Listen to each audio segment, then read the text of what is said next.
सौभाग्यार्थे आत्मादिवंदनम मंत्रपुष्पांजलि हरिः ओम महजदनेन जनमयजन्त देवास्तानि धर्माणि प्रथमान्यासन्नाते नागं महिमानः सचन्द्रयत् पूर्वे साध्याः सन्ति देवाः हरिः ओम एकदन्ताय विद्महे वक्रतुण्डाय धीमहि तन्नो दन्तिः प्रचोदयात् नानासुगन्धपुष्पाणि यथा कालोद्भवानि च पुष्पाञ्जलिर्मया दत्त्वा ग्रहणपरमेश्वरः श्रीमद्भागवतपुराणपुरुषोत्तमाय नमः मंत्रपुष्पांजलिं समर्पयामि। बोलिए भागवत भगवान की जय, बांके बिहारी लाल की जय, पूज्य श्री सद्गुरुदेव जी महाराज की जय। जय जय श्री राधे श्याम। सभी भक्त शांतिपूर्वक अपने अपने आसन पर विराजमान हो जाए। श्रीमद् भागवत भक्ति ज्ञान यज्ञ का आज पंचम सत्र प्रारंभ हो चुका है।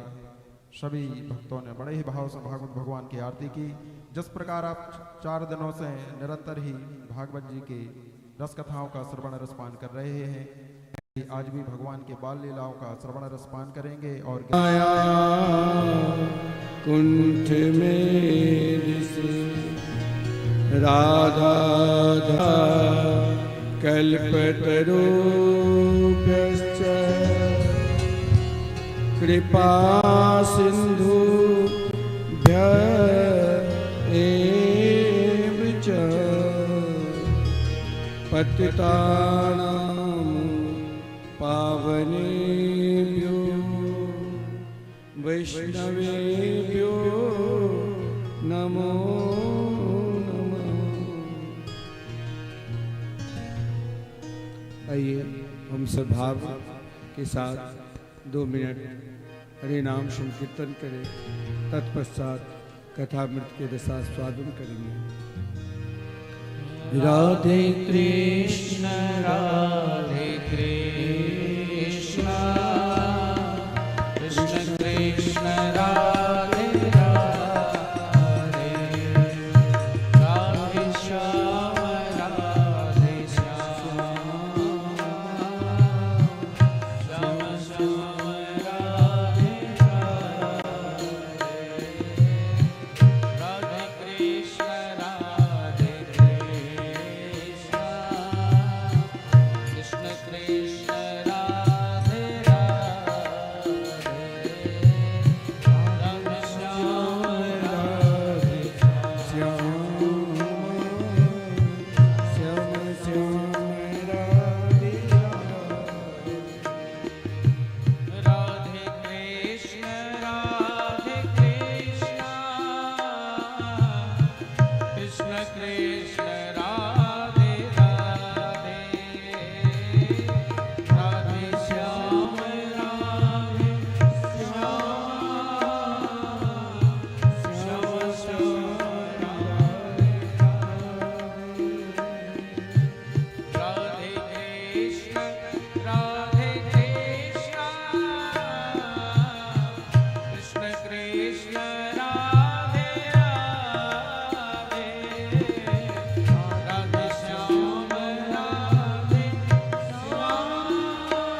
श्री राधा सर्वेश्वर भगवान की जय। श्री सदगुरुदेव भगवान की जय। श्रीमद्भागवत महापुराण की जय। श्री सुखदेव जी महाराज की जय। श्री शंकर भगवान की जय। श्री हनुमान जी महाराज की समस्त ग्राम बस्ती की जय। जय जय श्री राधे। जय जय श्री राधे। श्री राधे।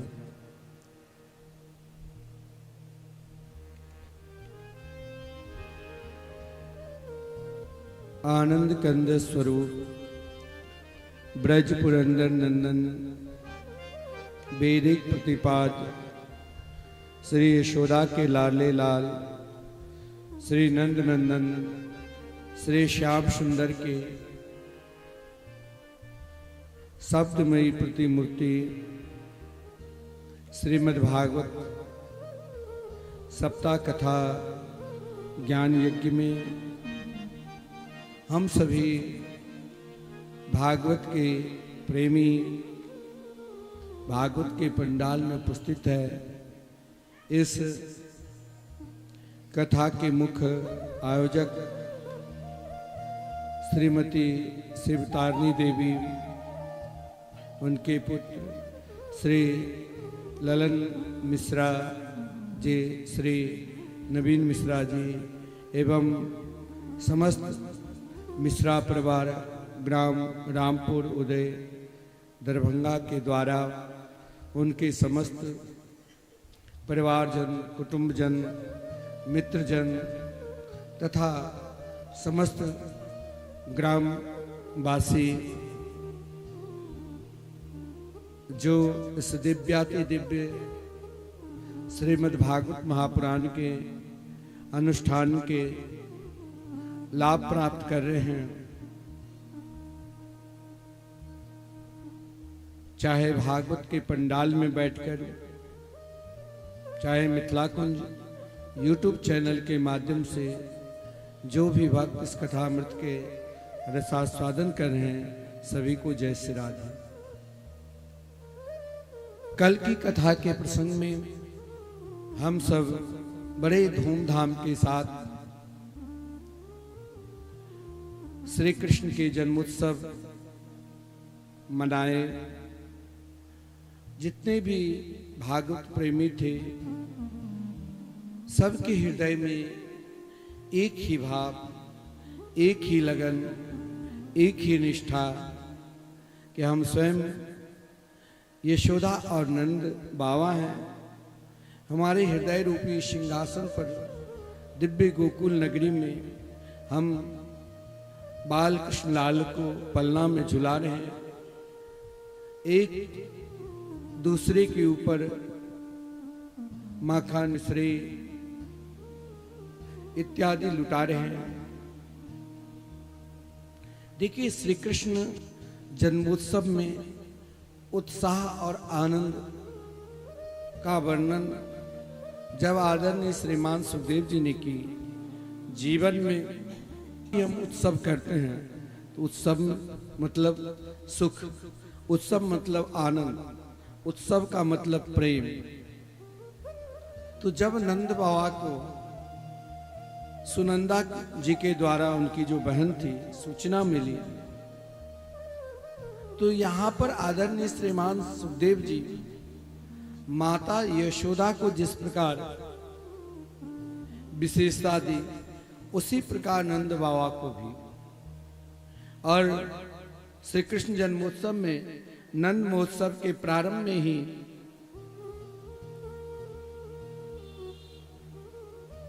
आदरणीय श्रीमान सुखदेव जी ने नंद बाबा को महामना शब्द कहा।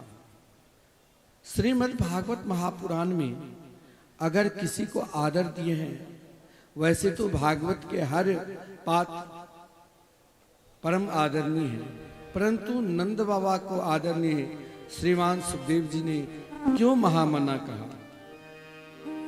नंदस्त्वा मज उत्पन्ने जाता हलादो महामना आहूय विप्रा वेद ज्ञान अस्नात सुचिरलंकृत। नंद बाबा के हृदय की जो प्रसन्नता हुई जब सुनंदा ने बाबा से कहा, बाबा बधाई हो, आपने जो अनुष्ठान करी, आपने जो ब्राह्मण को जिमाए, आपके घर में एक नन्नो सो प्यारो सो लाला भयो। लाला के नाम सुनकर ही, भगवान के नाम सुनकर जीव मात्र के हृदय में क्या प्रसन्नता होनी चाहिए और उस प्रसन्नता को कैसे हम व्यक्त करें। तो महापुरुष लोग कहते हैं नंद बाबा को भी जिस आनंद में माता यशोदा गोता लगा रही थी, प्रेम में डुबकी लगा रही थी, वही आनंद में नंद बाबा को ही आह्लाद आया। आह्लाद कहते हैं प्रगट को। मानो नंद बाबा भी आज पुत्र प्रकट कर दिया। बोली कौन सा पुत्र? यशोदा जी ने पुत्र प्रकट की। फिर नंद बाबा के कौन सा पुत्र? बोले आह्लाद नाम के पुत्र, जिसे रसिक जन अपना भाव देते हैं। एक स्वरूप सदा दो इनाम, आनंद की आह्लादनी श्यामा, आह्लादनी के आनंद श्याम। जीवन में भगवान के निकट जब भी जाओ तो जीवन को आनंद उत्साह लेकर जाओ। नंद बाबा ने पुत्र जन्म सुनकर स्वस्ति वाचन कराया, जात कर्म संस्कार कराया और दान महाराज जितने दिए, जिसके विषय में कहा गया है धेनुना न्यूते प्रादा विप्रेभ्य समलंकृते। नंद बाबा ने 20 लाख गोए का दान किए थे। और यहाँ पर 5 प्रकार के ऐसे गोपों के विषय में भी वर्णन है, जिन गोपों के जिस प्रकार इच्छा थी मांगने की, कोई सोना चांदी हीरा जवाहरत, जिसको जो चाहिए, जिस प्रकार उनकी वृत्ति थी, नंद बाबा ने सभी को दिया।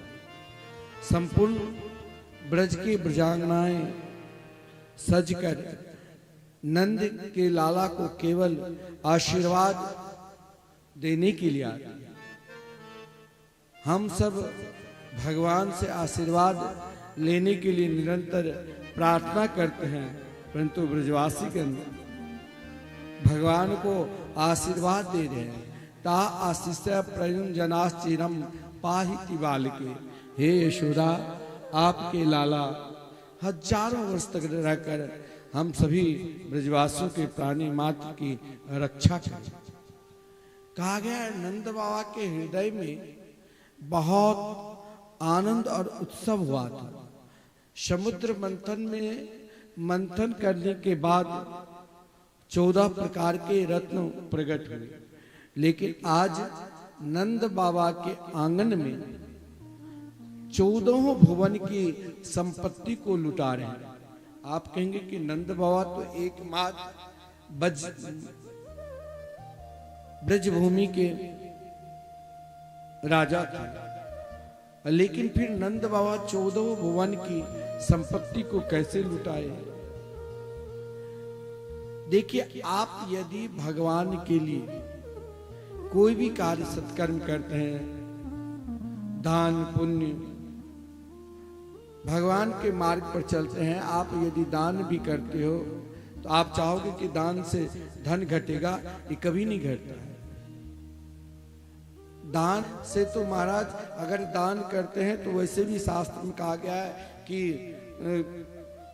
दशांश ना हो तो एक अंश भी दान करना चाहिए, उसे संपत्ति में उन्नति होती है। तो नंद बाबा के यहाँ स्वयं भगवान ही आए थे, और जब भगवान अवतार लिए उससे पूर्व लक्ष्मी जी आ गई थी, और रमा क्रीड म भून्द्रिप।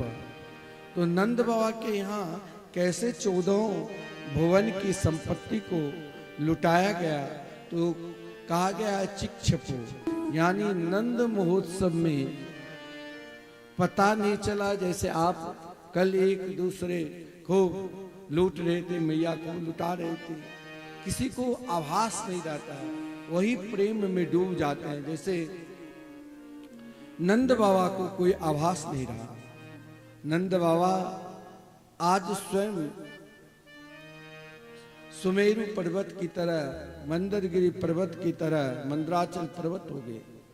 और नंद बाबा जो पीतांबर, पीले पीतांबर कमर में बांधे हुए थे, वहां एक गोप शांत स्वभाव को एक तरफ पकड़ लिया, और चंचल स्वभाव के गोप जो था एक तरफ पकड़ लिया। और स्वयं नंद बाबा जो कभी नहीं नाचे, आज जब लाला प्रकट हुए तो स्वयं नंद बाबा नाच रहे। जब समुद्र मंथन हुआ तो चंद्रमा और लक्ष्मी बाद में प्रकट हुए, लेकिन श्री कृष्ण जन्मोत्सव में चंद्रमा और लक्ष्मी पहले ही प्रकट हुए। चंद्रमा यानी श्री कृष्ण, चंद्र के नाम ही है, श्री कृष्ण के नाम में चंद्र नाम लगे, इसलिए चंद्रमा पहले ही चंद्रवंश में भगवान अवतार लिए थे। और सज्जनों, श्री कृष्ण से 1 वर्ष पूर्व ही राधा रानी की प्रागट हो चुकी थी, इसीलिए कहा गया है कि 14 भुवन की संपत्ति को आज नंद बाबा के पास जो भी प्राणी जिस वृत्ति से आते थे, जिस इच्छा से आते थे, अपनी अपनी वृत्ति, अपनी अपनी इच्छा के अनुसार दान करते थे। लेकिन उत्सव में उतना खोना भी नहीं चाहिए कि सामने वाले जो आपके रोज निकट मिलते हैं, जो आपके पास रहते हैं, कि उनको हम सूचना ना दें। जब कोई घर में उत्सव करो तो अड़ोसी पड़ोसी मित्रगण सबको उन उत्सव में सम्मिलित करो। जैसे भागवत कथा हो रही है तो सभी को आप आमंत्रित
में नन्ही से छोटे से सामने सलोने उस रूप माधुरी को मानो रूप माधुरी को देखते ही भगवान के निकट जाकर अत्यधिक उनके जब बहुत निकट समीप रहोगे तो अपने आप शरीर में रोमांच होने लग जाएगा, बोलने की इच्छा होगी, वाणी अवरुद्ध हो जाएगी। यही माता रोहिणी की हुई। और माता रोहिणी ने जब उस अलौकिक बाल गोपाल को देखा तो अपने लाल के बगल में पल्ला में रखा, रखते ही बलदेव भैया ने नेत्र खोल दिए। अब महाराज वहां तो पहले से ही उत्सव चल रहे थे, सब नाच रहे थे, गा रहे थे, यशोदा के लाडले लाल को आशीर्वाद दे रहे थे। आपके लाला निरंतर हम सब पर कृपा बनाए रहे, और ब्रजवासी भी आशीर्वाद दे रहे थे। जियो श्याम लाला, उस श्याम लाला के, श्याम सुंदर के आशीर्वाद दे रहे थे कि माता रोहिणी ने भी देखा कि अरे यशोदा सब नाच रहे हैं, गा रहे हैं, उत्सव मना रहे हैं। तो वही उत्सव में माता रोहिणी भी गाने लग गई और बार बार जियो श्याम लाला, बार बार लाला को आशीर्वाद दे रही है। हम सब भी ऐसे उत्सव में सम्मिलित होवे जहां माता रोहिणी ने मानो उन उत्सव को महा उत्सव बना दिया। जियो श्याम लाला, जियो श्याम लाला, पीली तेरी पगड़ी रंग काला। ओ जियो श्याम लाला, जियो श्याम लाला, पीली तेरी पगड़ी रंग काला। ओ जियो श्याम लाला, जियो श्याम लाला, पीली तेरी पगड़ी रंग काला।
लाल कृष्ण लाल की जय। श्री कृष्ण जन्मोत्सव 1-2 दिन नहीं चला बल्कि 6 महीने तक लगातार, जिसमें ब्रह्मा जी भी उन जन्मोत्सव में सम्मिलित हुए, जिस जन्मोत्सव में स्वयं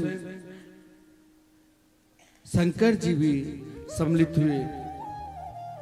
और इधर महाराज कुछ गोपों को नंद बाबा ने गोकुल की रक्षा के लिए भार सौंपकर कंस को कर देने के लिए मथुरा गए। देखिए, शत्रु भी जिनके आशीर्वाद दे। जब कंस ने सुना कि नंद बाबा के 88 वर्ष की अवस्था में लाला हुए हैं, तो कंस भी आशीर्वाद दिए। इधर कारागार से वसुदेव जी को मुक्त कर दिया था। नंद बाबा और वसुदेव जी के मिलन हुए, जिस क्रम में नंद बाबा ने कहा, आपके महाराज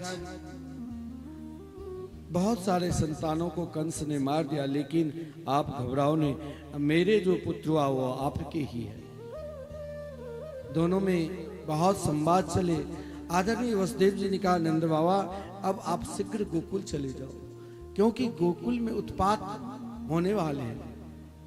क्योंकि वसुदेव जी को पता था, जब आकाशवाणी के द्वारा देवी ने कहा कंस से कि तेरे मारने वाले ब्रज में कहीं जन्म ले लिया है, ये सुनते ही कंस निरंतर चिंतित अवस्था में रहता। आज श्री कृष्ण के छठियार हैं, 6 दिन के श्री कृष्ण।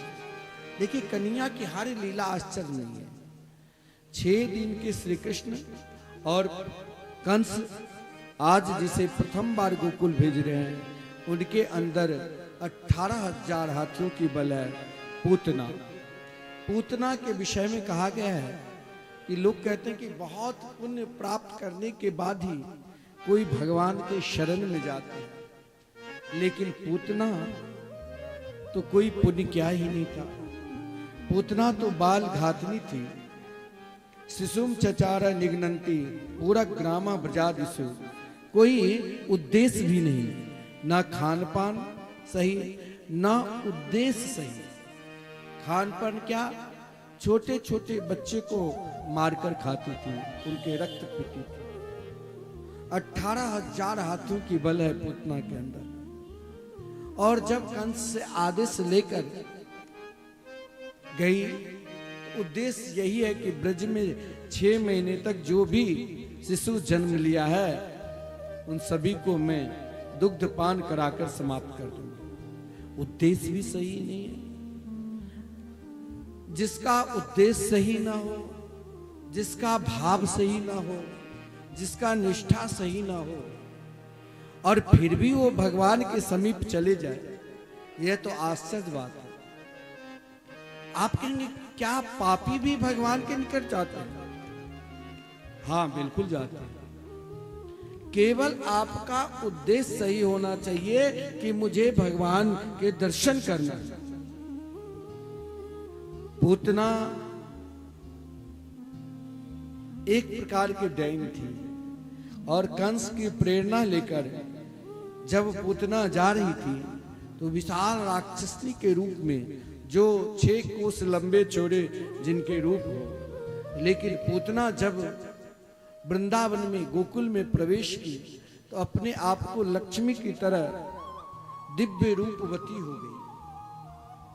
पूतना की सुंदरता को देखकर मार्ग में जो भी पूतना की सुंदरता को देखते, एक बार खड़े हो जाते। तो क्या कहते हैं कि पापी का संग भी नहीं करना चाहिए, दुष्ट का संग भी नहीं करना चाहिए।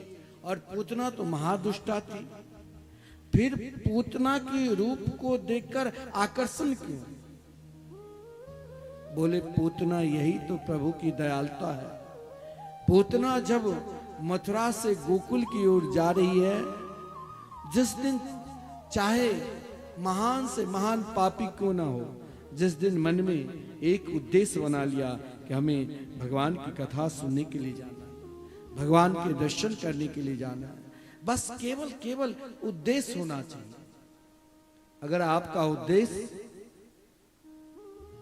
भगवान के प्रति है, परमात्मा के प्रति है, तो आप एक कदम भगवान के लिए चलते हैं ना, तो 100 अश्वमेध यज्ञ करने का फल मिलता है। पाप लेकर भगवान के निकट नहीं जा सकते। तो पूतना जब चली थी, उद्देश्य कोई बढ़िया नहीं है और कोई भगवान को फल, कोई 56 भोग लेकर पहुंचते हैं, लेकिन पूतना तो अपनी स्तन पर कालकूट नाम के विष लगा कर गई। लेकिन पूतना का उद्देश्य जो है, चाहे कुछ हो, लेकिन भाव देखिए, जब एक बार हम भाव कर लेते हैं कि हमें परमात्मा से मिलना है, उनकी कथा में सम्मिलित होना है, यही एक भाव है। और पूतना जब चली तो मानो जो छोटे छोटे बच्चे को मारकर खाने वाली विशाल राक्षसनी, नाम ही है पूतना बाल घातनी, लेकिन उन बाल घातनी पूतना जब मथुरा से चली ना, एक कदम जब उठाती थी गोकुल के लिए, ब्रज के लिए, तो 100 अश्वमेध यज्ञ के फल प्राप्त कर लेती थी। मानो गोकुल तक जब तक आई तब तक शुद्ध हो गई। इसीलिए उद्देश्य बनाकर आई थी कि छोटे छोटे बच्चे को मारकर खाना है। लेकिन उद्देश्य जो ही मथुरा से चली उद्देश्य बनाकर और गोकुल आई तो उद्देश्य बदल गई। उद्देश्य क्या बदली? सीधे नंद महल में, जहां 84 खंबे हैं, जहां हजारों गोप सुरक्षा कर्मी थे, लेकिन पूतना की सुंदरता को देखकर किसी ने नहीं रोका। और जब अंदर गई ना, तो कई ब्रजांगनाएं, ब्रज की गोपिकाएं पूतना को पहचानने की, समझने की कोई बात भी नहीं कही, केवल आपस में बात करने लगे। जैसे आप लोग कथा भी सुनने आए और घर की बात भी बोलती हो ना, कि आज मेरी बहू दाल में नमक ज्यादा डाल दी, बोल सकती नहीं, कहीं डांट ना दे, आज सही जैसे रोटी भी नहीं खिलाई। हो सकता है आप आपस में बात करती होगी। किसी न किसी की तो निंदा लोग बोलते ही, या किसी की निंदा बोलोगी या किसी के स्वभाव के दर्शाओगी। स्वभाव प्रिय लगा तो बहुत अच्छे, स्वभाव बढ़िया नहीं लगा तो महाराज ठीक नहीं। अब ये चर्चा तो महाराज इससे बढ़िया जगह कहाँ मिलेंगे? इससे बढ़िया जगह कहीं मिलेंगे? कथा पंडाल में इतनी माताएं हैं भाई, यहाँ तो घर में जाने की भी जरूरत नहीं, अपने आप मिल जाएगी। तो ऐसे ही पूतना के जब रूप को देखा, तो पूतना के रूप को देखकर महाराज समस्त ब्रजांगनाएं आपस में चर्चा करने लगी। हो सकता है स्वयं ब्रह्मा जी आए, शंकर जी आए, अब देवांगनाएं की समय आ चुकी। पूतना को कोई रोका नहीं।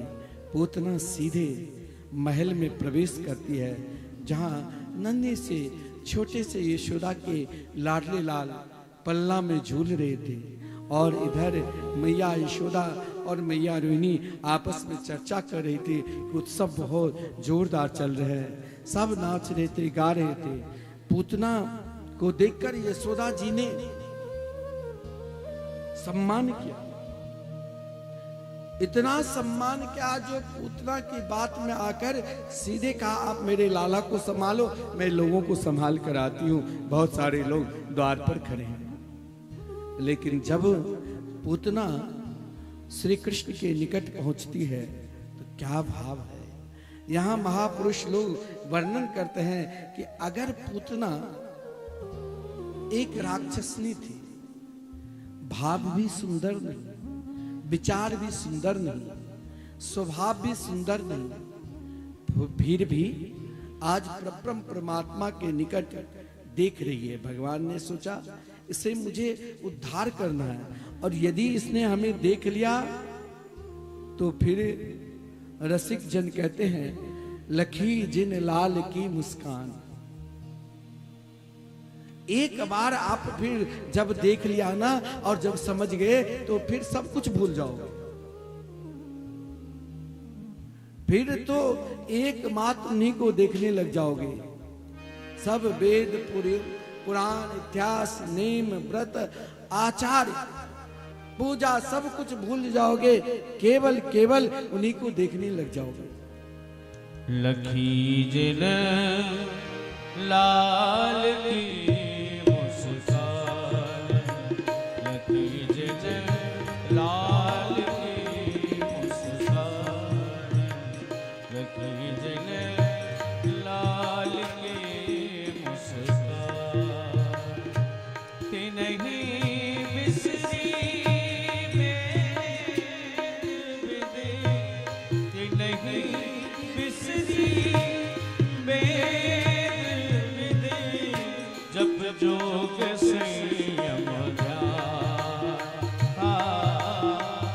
जोग संयम ध्यान, लखी जिन लाल की मुस्कान, लखी जिन लाल की मुस्कान, लखी जिन लाल की मुस्कान। नेम व्रत आचार पूजा, नेम व्रत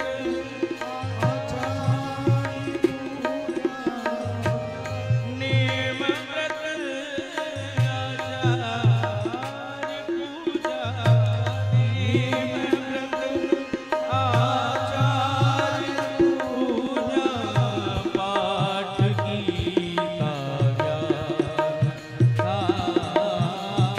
पाठ गीता ज्ञान, लखी जिन लाल की मुस्कान, लखी जिन लाल की मुस्कान, लखी जिन लाल की मुस्कान।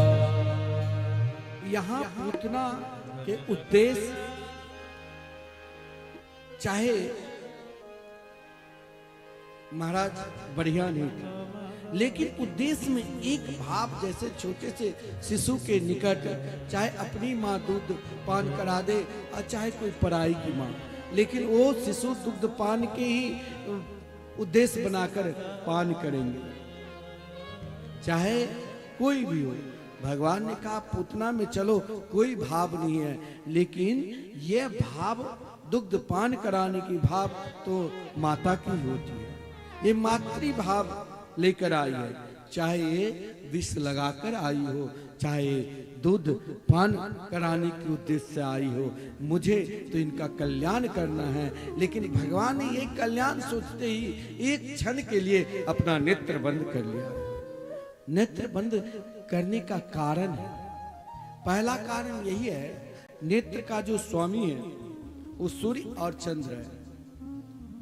सूर्य और चंद्र ने सोचा कि महाराज सारी दुनिया जिन प्रभु को दर्शन करने के लिए आते हैं, ये देखो कैसी दुष्टा है जो भगवान को मारने के लिए आई है, ऐसी दुष्टा को बिल्कुल हम अपने मार्ग से नहीं जाने देंगे। इसलिए सूर्य और चंद्र ने आंख बंद कर लिया। नेत्र बंद करने का एक और भी भाव है। भगवान ने सोचा कि कोई भी प्राणी मेरे पास आते हैं ना, कुछ ना कुछ कोई ना कोई जन्म का पुण्य होगा, तब ही आप इस कथा में सम्मिलित हुए हैं, अन्यथा तो गांव में बहुत लोग हैं, सब आ सकते हैं क्या? कोई ताश खेलते होंगे, कोई चुनाव की चर्चा करते होंगे, सब नहीं आ सकते हैं। वही आएंगे जिनको बुला कर स्वयं भगवान लाए, सब नहीं आ सकते। लेकिन बहुत लोग सोचते होंगे कि कैसे चले गए, कथा तो उनकी समझ के ऊपर है, फिर भी कैसे बैठे हैं 3 घंटे। तो ये कृपा है। अब कृपा कहेंगे इस जन्म की नहीं, भगवान अपने प्यारे जीव मात्र की कृपा रूपी प्रसादी को ढूंढते रहते हैं। कभी इस कृपा रूपी प्रसादी को इसने लिया है कि नहीं? हम भूल जाते हैं, हम कुछ दिन में सब कुछ भूल जाएंगे, लेकिन भगवान नहीं भूलते। भीष्म पितामह ने भगवान से कहा कि मुझे बाण की सज्जा पर क्यों लेटना पड़ा, तो भगवान ने बोले कि आप जीव हो, मैं ईश्वर हूं। 164 जन्म तक जिनकी स्वयं को पितामह भीष्म की याद थी कि मैंने कोई पाप नहीं किया, फिर भी क्यों लेटना पड़ा, भगवान ने याद दिला दी। यहाँ भगवान ने नेत्र बंद करने का यही भाव है कि जरूर आज पूतना अपने स्तन में कालकूट नाम के विष लगाकर आई, लेकिन उद्देश्य चाहे कुछ हो, उन उद्देश्य में भी कहीं न कहीं मातृभाव छुपा है। और यह मातृभाव इनके हृदय में कब प्रकट हुई, किस समय प्रकट हुई? भगवान ने नेत्र बंद करके देख रहे हैं, तो महाराज जिस समय भगवान वामन का रूप धारण किए थे, उस समय महाराज बलि की पुत्री रत्नावली ने सोचा कि ऐसे पुत्र हमें भी होता तो मैं इसे अपने स्तन के दुग्ध पान करा दूं। लेकिन जब उनके पिता के सर्वस्व ले लिया, तो सोचा ऐसे पुत्र को दुग्ध नहीं, विष पान कराकर मार देना चाहिए। कभी कभी क्या होता है, आप 24 घंटे में एक क्षण के लिए हर व्यक्ति की वाणी सत्य होती है। उस समय उनकी वाणी बिल्कुल सत्य हो गई। भगवान ने कहा प्रतीक्षा करो 28वां द्वापर के अंतिम समय की। आज वही घड़ी आई और पूतना आज पूतना बनी है और भगवान साक्षात यशोदा के लाल। नेत्र बंद करने का एक और भी भाव है। भगवान ने सोचा कि हमने तो ब्रज में माखन खाने के लिए आया, लेकिन यहाँ तो पहले ही मुझे विष मिल रहा है, और विष पान करने की आदत तो मुझे है ही नहीं। विष पान करने की आदत भोलेनाथ की। और भगवान ने जब जब वृंदावन में हो, चाहे गोकुल में हो, वृंदावन में हो, गोवर्धन में हो, मथुरा में रहे, हर जगह भगवान शंकर जी साथ में रहे। इसीलिए भगवान ने नेत्र बंद करके भोलेनाथ को बुला रहे हैं कि प्रभु आप आओ, आप इनके विष के मैं दुग्ध पान करूंगा। नेत्र बंद करने का एक यह भी भाव है। भगवान ने सोचा कि चाहे इनकी भाव कुछ हो, लेकिन मातृभाव छुपा है, तो जब इसने भाव चाहे बेमन से भी आई, तो मुझे उसे श्रेष्ठ स्थान देना है। जो भक्त मेरे लिए केवल जिएंगे, उसके लिए मैं कौन सा स्थान दूं? जब पूतना के लिए मातृ भाव मातृ स्थान प्रदान कर रहे हैं, तो अपने प्रिय भक्त इन ब्रजवासियों को, भक्तों को कौन सा स्थान दूं? इसीलिए नेत्र बंद करने का कारण यही था। नेत्र बंद करने का कई भाव महात्मा लोग अपने अपने अनुसार करते हैं। नेत्र बंद करने का एक भाव और ये विशिष्ट भाव है। भगवान ने सोचा कि आप यदि वृंदावन जाओगे ना, तो वृंदावन की शोभा सबसे सुंदर क्या है कि वहां बहुत सुंदर वन है, ऐसा भी नहीं। वृंदावन की शोभा क्या है कि वहां तुलसी का वन है, तो आपको ठंड में तो एक भी तुलसी के वृक्ष नहीं मिलेगी। वृंदावन की शोभा क्या है, जैसे यहाँ बिल्डिंग है वहां, वैसे वहां भी वृंदावन की एक शोभा है जो दुनिया में आपको कहीं नहीं मिलेगी।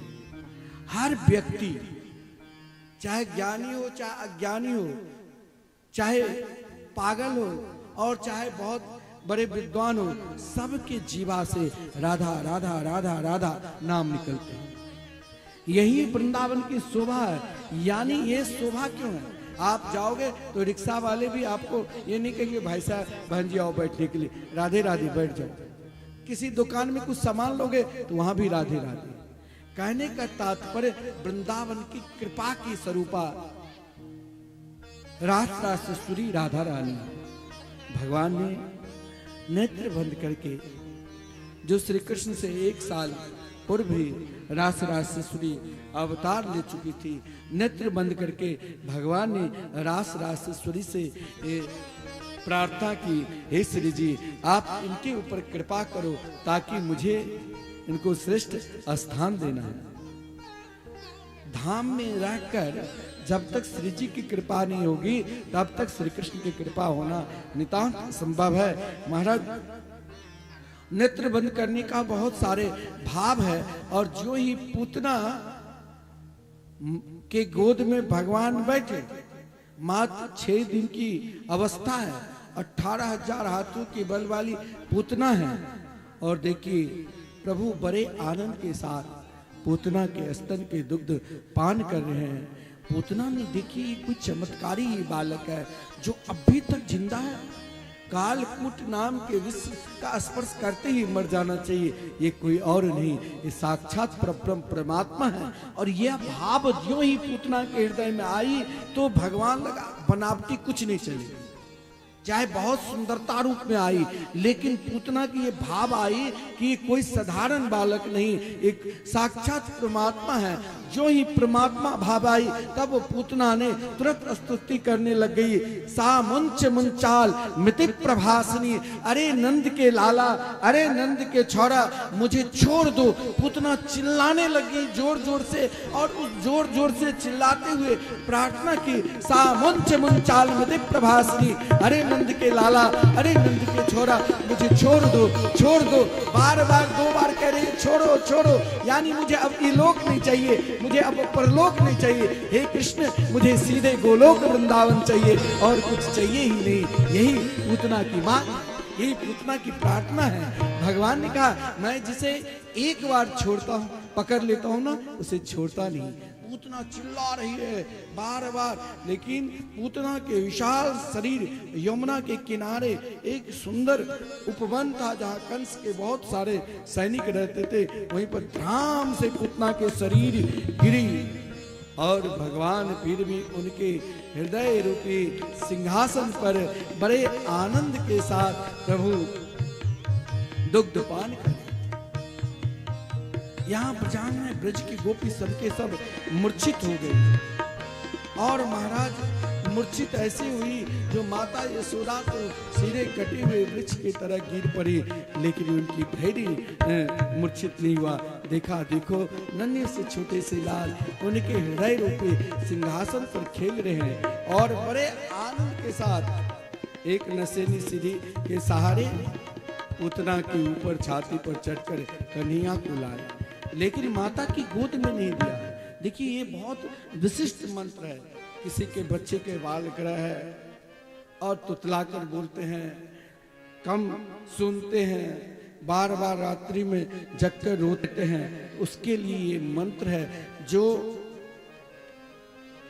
नन्हे से छोटे से यशोदा के लाडले लाल को भगवान ब्रजांगनाएं ब्रज की गोपिकाएं ने सीधे गौशाला में ले गई, और गौशाला में ले जाकर गो मूत्रेण स्नापयित्वा, शुद्ध देसी गाय। देखिए देसी गाय की महत्व है धर्मशास्त्र में, विदेशी गाय जर्सी गाय की नहीं। उनका तो दूध भी हो सके तो नहीं पीना चाहिए। जर्सी गाय के दूध और शुगर के दूध एक समान माना गया। देसी गाय के दूध कोई पूजा पाठ जो भी करवाओ तो देसी गाय की दूध होनी चाहिए। गोमूत्र से स्नान जर्सी गाय से मत करवा देना, फिर कोई और दूसरे बीमारी हो जाएंगे। देसी गाय जो शुद्ध देसी गाय है उनसे गोमूत्र से स्नान करवाया गया, और 12 तिलक देख यम डर पियो। 12 तिलक गौ के गोबर से कराया गया, और फिर भी उनकी भाव देखिए कितनी उच्च कोटि की भाव है और कितनी निष्ठा है। जो इस मंत्र के एक एक मंत्र, महाराज कोई भी बच्चे को कोई ग्रह लग जाए तो एक मंत्र इसमें विशिष्ट मंत्र है, 5 मंत्र है। मानो उन गोपियों की निष्ठा, अगर आप सही में भगवान के हो चुके हैं, एक निष्ठ बनकर, एक निष्ठ बनकर ही भगवान मिलते हैं, एक निष्ठ रहकर ही आपका जीवन सुगम रहेगा। उन गोपियों ने एक निष्ठ होकर भगवान के मंगलमय नाम के स्मरण करने लगे। इंद्रियाणि ऋषिकेश प्राणा नारायणो बतु पतिश्चित्तम मनोयोगे स्वरो। ब्रजांगनाएं की निष्ठा ब्रजांगनाएं की प्रेम और ब्रजांगनाएं की समर्पित देखो। स्वयं भगवान के ही नाम लेकर, अगर आप ठाकुर जी की पूजा करते हो ना, तो आप वेद शास्त्र कोई मंत्र नहीं जानते हो तो चिंता मत करना। सीताराम राधे श्याम तो जरूर जानते होंगे, वो तो सब जानते होंगे। केवल उनके नाम लेकर उनको स्नान कराओ, उन्हीं के नाम लेकर उनको वस्त्र पहनाओ, उन्हीं के नाम लेकर उनको भोग लगाओ, उन्हीं के नाम लेकर उनकी आरती करो, उन्हीं के नाम लेकर उनको शयन कराओ, लाड लड़ाओ। यहाँ ब्रजांगना यही कहती है, इंद्रियाणी ऋषि की सह प्राणा नारायण बतो श्वेत दीप प्रतिष्ठितम मनो योगेश्वर। हे ऋषिकेश भगवान, मेरे लाला को इंद्रियों को रक्षा करना। हे नारायण भगवान, मेरे लाला को प्राण की रक्षा करना। हे श्वेत दीप निवासी प्रभु, मेरे लाला को चित्त को रक्षा करना। हे योगेश्वर भगवान, मेरे लाला को प्राण की रक्षा करना। क्रीडंतु पातु गोविंद शयनम पातु माधव। हे गोविंद, मेरे लाला को खेलने वक्त रक्षा करना। हे माधव, मेरे लाला को सोने वक्त रक्षा करना। उन गोपियों की उन उच्च कोटि भाव को देखकर भगवान मुस्कुराने लगे। नन्हे से छोटे से बाल कृष्णलाल जब भगवान मुस्कुराए, माता यशोदा की गोद में दे दिया और माता बड़े आनंद के साथ अपने लाल को दुग्धपान करा रही है। इधर पूतना के विशाल शरीर को महाराज जब जलाया गया तो महाराज यही तो प्रभु की प्रेम है, यही तो प्रभु कब किस पर कृपा कर दे, कब किस पर किस समय किस घड़ी अपना ले, वो यही जानते हैं। भगवान कितने दयालु है, कितने कृपालु है। जो रसिक जन प्रार्थना करते रहते हैं कि हे दयालु, हे कृपालु। आज देखिए, जब पूतना के कल्याण कर सकते हैं तो हमें क्यों नहीं। गरीबों के दिल में जगह तुम न पाते, गरीबों के दिल में जगह तुम न पाते, गरीबों के दिल में जगह तुम न पाते, गरीबों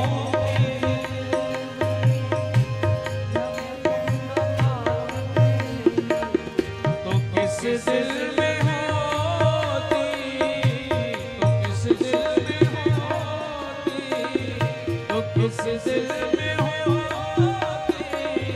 हिफाजत तुम्हारी, कृपा की न होती जो आदत तुम्हारी, कृपा की न होती जो आदत तुम्हारी।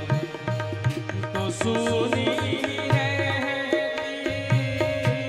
तो सुनी रहती अदालत तुम्हारी, कृपा की न होती जो आदत तुम्हारी, कृपा की न होती जो आदत तुम्हारी। जो तीनों के दिल में जगह तुम ना पाते, जो तीनों के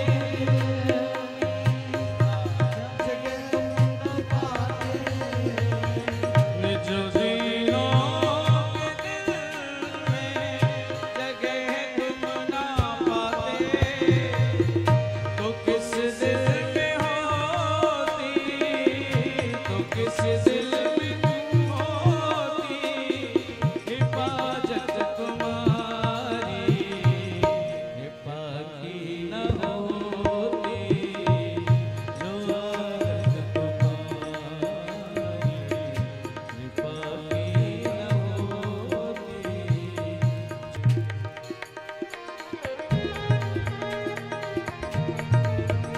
बोलिए भगवत्सल भगवान की जय हो।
ठाकुर जी की कृपा कब किसके ऊपर हो जाए। देखिए, पूतना में कोई विशेषता नहीं थी।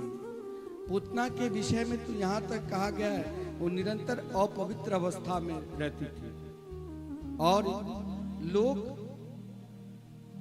बाल घातनी छोटे छोटे बच्चे को मारकर खाती थी, राक्षसी थी और निरंतर पानी नहीं पीती थी बल्कि रक्त पान करती थी। आज भगवान ने पूतना के जो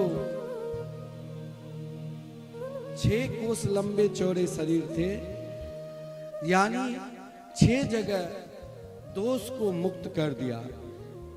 6 जगह दोष क्या है तो अन्नमय, मनोमय, प्राणमय, विज्ञानमय, आनंदमय और ब्रह्मपुच्छम, यानी आज पूतना स्वयं को अपने आप को भगवान में सम्मिलित हो गई। पूतना के प्रसंग सुनकर भगवान के चरणारविंद में प्रेम जागृत होता है।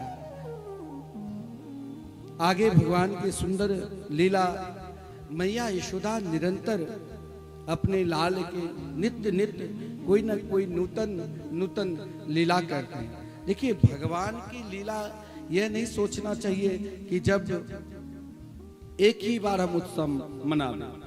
जब मन करे भगवान को सुंदर भोग लगाओ, उत्सव बनाओ। मैया तो हम लोग जैसे वर्षगांठ मनाते हैं अपने बच्चे के, मैया तो मास गांठ मनाती थी। और जिस मास गांठ के क्रम में महाराज हर जगह कुछ न कुछ विघ्न आता है। भगवान की लीला में यही दिखाते हैं कि विघ्न से कभी डरो नहीं। विघ्न आवे तब भी भगवान की पूजा करो। जैसे महाराज आज 1 माह की कन्हैया हो गई और उन 1 माह की अवस्था में मैया ने आज बहुत जोरदार उत्सव मनाए। उन उत्सव में ब्रज के संपूर्ण बड़े बड़े विद्वान विप्रगण ब्रजवासी सब के सब उपस्थित है। जिस क्रम में कन्हैया को एक नंद बाबा के बहुत पुराना बैलगाड़ी था, सकट कहते हैं, और जिस क्रम में सक्टासुर नाम के असुर उसी बैलगाड़ी में प्रवेश कर गया और उस गाड़ी के नीचे मैया ने कन्हैया को रख रखे थे। इधर लोगों को स्वागत करने के लिए भगवान ने सोचा ये सक्टासुर के ऊपर किसी महात्मा ने कभी श्राप दिया था। यह सक्टासुर कोई और नहीं है, पूर्व जन्म में हिरण्याक्ष का पुत्र उत्कच है। और महाराज कहा गया है कभी भी कोई साधु संत महात्मा हो उसे मजाक नहीं करना चाहिए। दुर्वासा ऋषि को देखकर जब भजन पर बैठे थे तो बार बार परेशान कर रहे थे। अंत में दुर्वासा ऋषि ने कहा जा तू जड़ हो जा, जिस कारण उनको जड़ बनना पड़ा। न हाथ न पैर, अदृश्य रूप में रहता था। आज वही अदृश्य सक्टासुर ने उस लकड़ी में प्रवेश किया, जिस कारण भगवान ने रोते हुए अपने चरणार बिंद का स्पर्श करके सक्टासुर को उद्धार किया। आज कन्हैया 3 माह की हो गई। 3 माह में एक महाराज तृणावर्त नाम के असुर है। तृणावर्त जिनके अंदर 30,000 हाथियों की बल है। कभी कभी बुराई में मिलना चाहिए। आप कहेंगे भगवान तृणावर्त एक प्रकार की बुराई के प्रतीक है, लेकिन भगवान उन बुराई में अच्छाई कैसे ढूंढा कि भगवान ने मन में सोचा कि मुझे हर ब्रजवासियों के घर में माखन चोरी करना है। अब एक एक ब्रजवासी के घर को कैसे पता लगावे, तो भगवान ने वहां कंस को प्रेरणा दी। कंस ने तृणावर्त नाम के राक्षस को भेज दिया। 3 माह की छोटी अवस्था में 30,000 हाथियों की बल वाले तृणावर्त बवंड के रूप में, वीरों के रूप में चारों तरफ अंधकार ही अंधकार कर दिया। उस समय मैया यशोदा अपने लाल को दुग्धपान करा रही थी। आंचल से ढककर। उसी समय महाराज पवन आंधी तूफान जोर से आया, इतनी जोर से आंधी तूफान मानो चारों तरफ धूल ही धूल। भगवान ने सोचा कहीं ये तो एक असुर आ रहा है तृणावर्त, कहीं मैया यशोदा घबरा न जाए, जिस कारण अपने आप को इतने वजन कर लिया। मात्र 3 महीने के छोटी अवस्था में इतने वजन कर लिया जो मैया घबरा कर गई पड़ोसी के पास। तब तक तृणावर्त बवंड के रूप में आकर कन्या को उठा लिया। मैया तो घबरा गई, पता नहीं राक्षस उत्पात करते हैं। इधर महाराज तृणावर्त चारों तरफ ब्रज में घुमा दिया। लेकिन एक बात ध्यान देना, आज भी श्री कृष्ण एक रूप से निरंतर वृंदावन में ही रहते। वृंदावन से बाहर जाते ही नहीं, निधि वन में सेवा कुंज में तो नित्य राश करने के लिए आते हैं। 7 बजे के बाद वहां कोई अंदर प्रवेश भी नहीं करता, और कोई रह गया तो गोविंद नमो नमो। भगवान आज भी, क्योंकि भगवान की प्रतिज्ञा है कि पाद मेकम न गच्छामि त्यक्त्वा वृंदावनम मुनि।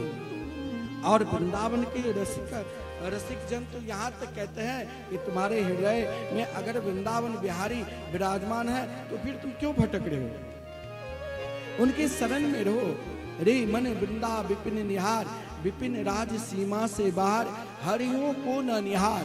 यद्यपि मिले कोटि चिंता मणि, तदपि न हाथ पसार। जय श्री भट्ट धूली दूसर तन, या रे मन वृंदा विपिन निहार। एक बार अपने मन को आप वृंदावन भेज दिया ना, तो फिर कहीं जाने की जरूरत नहीं, कहीं किसी की उपासना करने की जरूरत नहीं। यहाँ तक कहा है कि अगर आपके हृदय रूपी वृंदावन में युगल सरकार विराजमान है, तो चाहे महाराज स्वयं भगवान भी आकर कह दे कि तुम वृंदावन बिहारी को छोड़कर मेरे पास आओ, तो मत जाना। वो श्री कृष्ण नहीं, एक ही श्री कृष्ण। चाहे कोई के तुमको संसार के संपूर्ण सुख सुविधा प्रदान कर दूंगा, तब भी नहीं जाना। तो बोले उपासना में वहाँ क्या रस है? बोले एक ही रस, वृंदावन की धूल को बार बार प्रणाम करो, एक दिन श्री जी की कृपा होगी।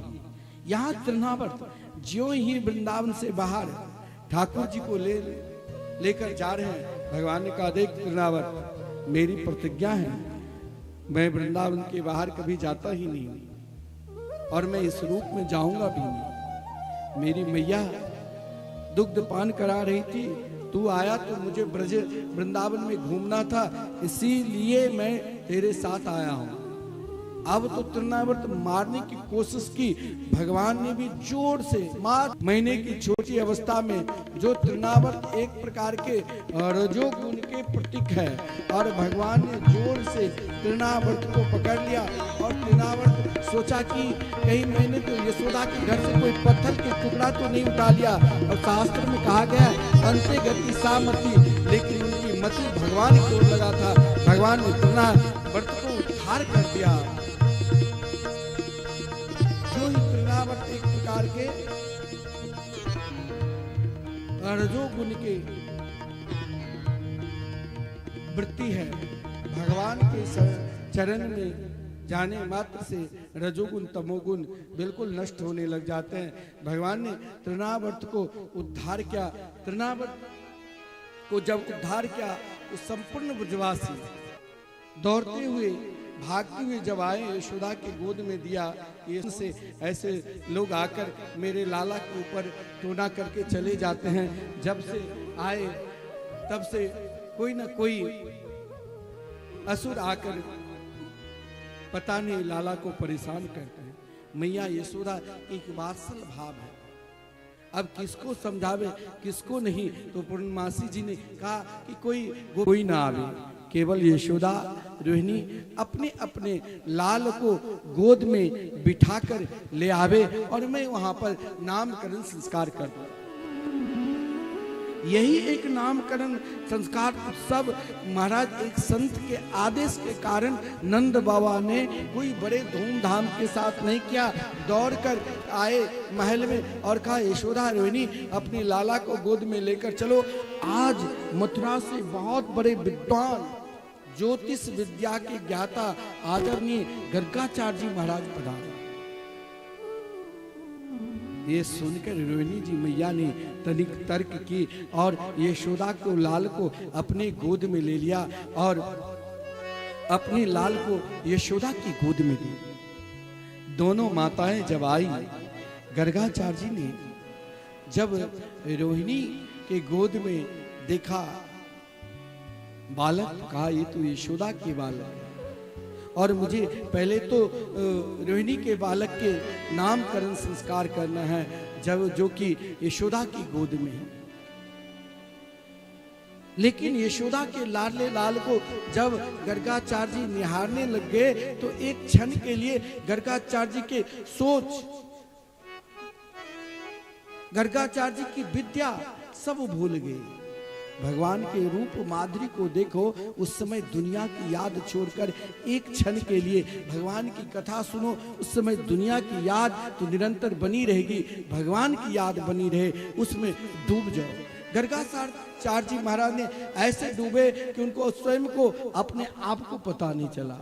धैर्यम धुनोति कंपते शरीरम रोमांच चलती बिलोप गतिम मतिम चा। शरीर में रोमांच होने लग गया, धैर्य नहीं रहा, क्या नामकरण संस्कार करूं, स्वयं अपना नाम भी भूल गए, वाणी अवरुद्ध हो गई। बहुत देर तक महाराज एकाएक स्तब्ध हो गया, टाटक समाधि की तरह एक नजर से प्रभु को देखते रह गए। जब उस रूप को बार बार गर्गाचार्य जी निहारने लग गए तो माता यशोदा रोहिणी ने प्रार्थना की, बाबा जल्दी नामकरण संस्कार करो। और जब नामकरण संस्कार किया तो सर्वप्रथम रोहिणी के पुत्र को देखकर आदरणीय गर्गाचार्य जी महाराज ने नामकरण संस्कार किया और क्या कहा, अयम ही रोहिणी पुत्रो रमयन् सुहृदो गुणे अख्यास्यते रामिति बलाधिक्या बलम विदो। रोहिणी के लाल के नामकरण संस्कार क्या कि इनके नाम बलदाऊ जी, और बल अधिक रहने के कारण बलराम दाऊ जी, अनेक नाम रखे। लेकिन जब यशोदा के लाडले लाल के नामकरण संस्कार करने लगे तो बोले क्या नाम रखूं, कभी श्वेत रूप में, कभी पीत रूप में, इस समय सामले रूप में आए। सामले रूप की दीवानी तो एक बार जो हो गए ना, फिर महाराज पीछे मुड़कर नहीं देखा, क्योंकि गर्गाचार्य जी ने भी कृष्ण नाम रखा और मीरा भी कृष्ण नाम से ऐसे दीवानी हुई थी, जो चाहे सास हो, ननद हो, जेठ हो, सब रोकने की कोशिश की, लेकिन कृष्ण नाम ही ऐसे है, करसती सरमान जीवान जैसा कृष्ण, जो संपूर्ण प्राणी को अपने तरफ खींच ले, आकर्षण कर ले, वही तो कृष्ण है। एक बार कृष्ण नाम में डूब जाओगे ना तो फिर दुनिया की हर नाम को भूल जाओगे, मीरा की तरह। इसीलिए एक बार डूबो कि कृष्ण नाम क्या है। जैसे आदरणीय गर्गाचार्य जी ने उस नाम में ऐसे डूब गए कि गर्गाचार्य जी को स्वयं आभास नहीं रहा।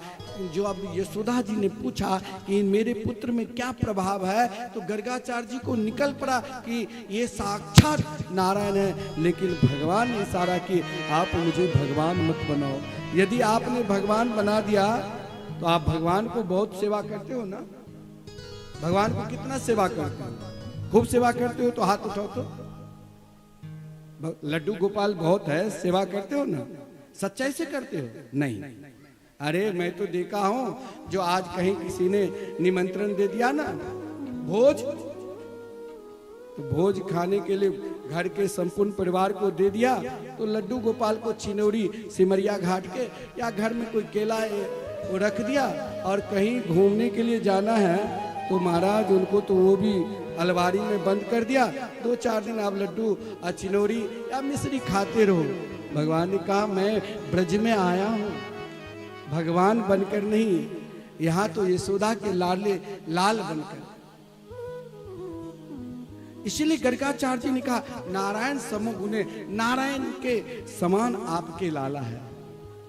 कृष्ण नाम सुनते ही महाराज संपूर्ण देवताओं ने फूलों की बारिश की।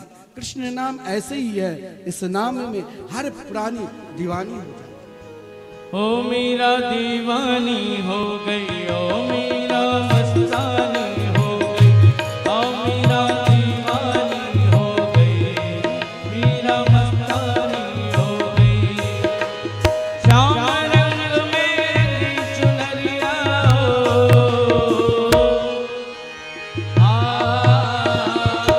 ओ मीरा दीवानी हो गई, ओ मीरा मस्तानी हो गई, ओ मीरा दीवानी हो गई, मीरा मस्तानी हो गई।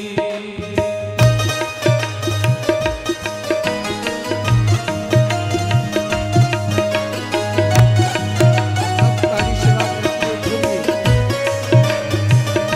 आगे सेवा करते रहेंगे हो।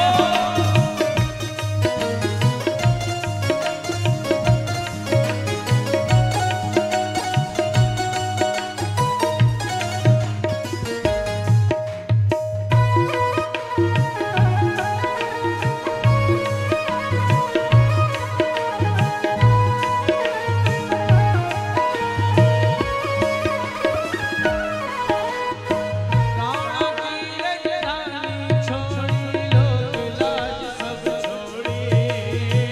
प्राणों की राजधानी छोड़ी, रंग के श्याम रंग में चूनर मीरा जी ने ओढ़ी। रंग के श्याम रंग में चूनर मीरा जी ने ओढ़ी। श्याम रंग में चुनरिया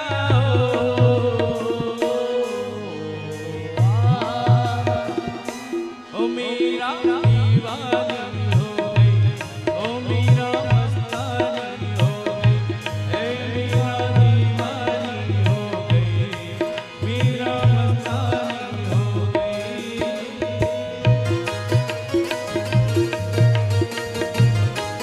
बांके बिहारी लाल की जय हो।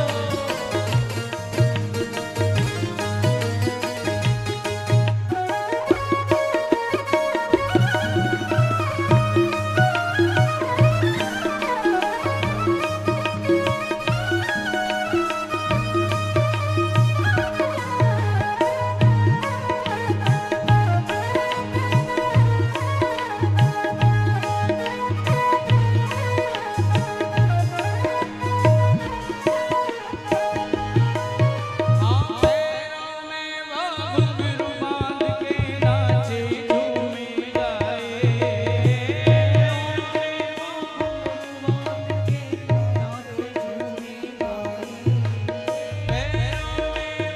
घुंघरू बांध के नाचे झूमे गाए। पैरों में वो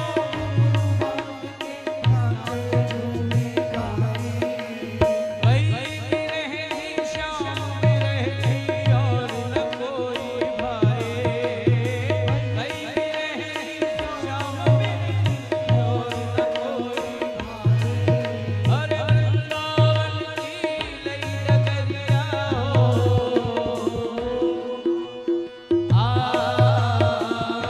ओ मीरा दीवानी हो गई, ओ मीरा मस्तानी हो गई, ओ मीरा दीवानी हो गई, मीरा मस्तानी हो गई।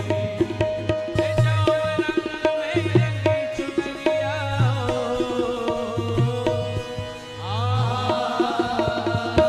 ओ मीरा दीवानी हो गई, ओ मीरा मस्तानी हो गई, हे मीरा दीवानी हो गई, मीरा मस्तानी हो गई, ओ मीरा दीवानी हो गई, मीरा मस्तानी हो गई, हे मीरा दीवानी हो गई, ओ मीरा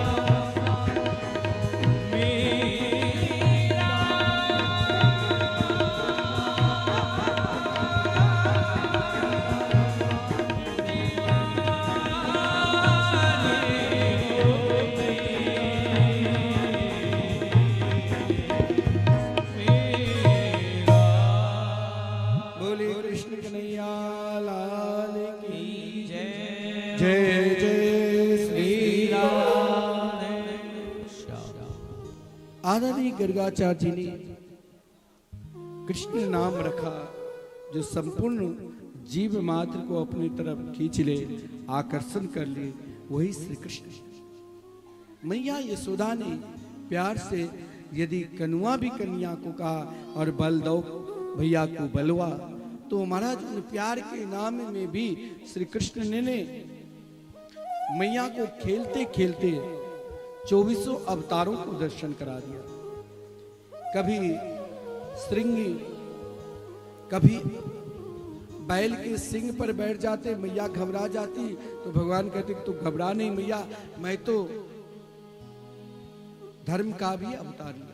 कभी तलवार से खेलने लग जाते, मैया घबरा जाती तो कहते तू क्यों घबरा रही हो, मैंने तो परशुराम का अवतार भी धारण किया। और कभी महाराज खेलते खेलते अग्नि कुंड के समीप चले जाते, मैया घबरा जाती, मानो कन्या कहते देख मैया मैंने अग्नि का भी अवतार धारण किया। इस प्रकार संपूर्ण बाल लीला से मैया को भी रिझा रहे हैं और मैया भी उन लीला को देखकर स्वयं अपने आप को गदगद के अनुभव प्राप्त कर रहे हैं। एक दिन श्री कृष्ण से मिलने के लिए बहुत सारे ग्वाल बाल आए। सभी को दुबले पतले देखकर कन्या ने पूछा तुम सब दुबले पतले क्यों हो?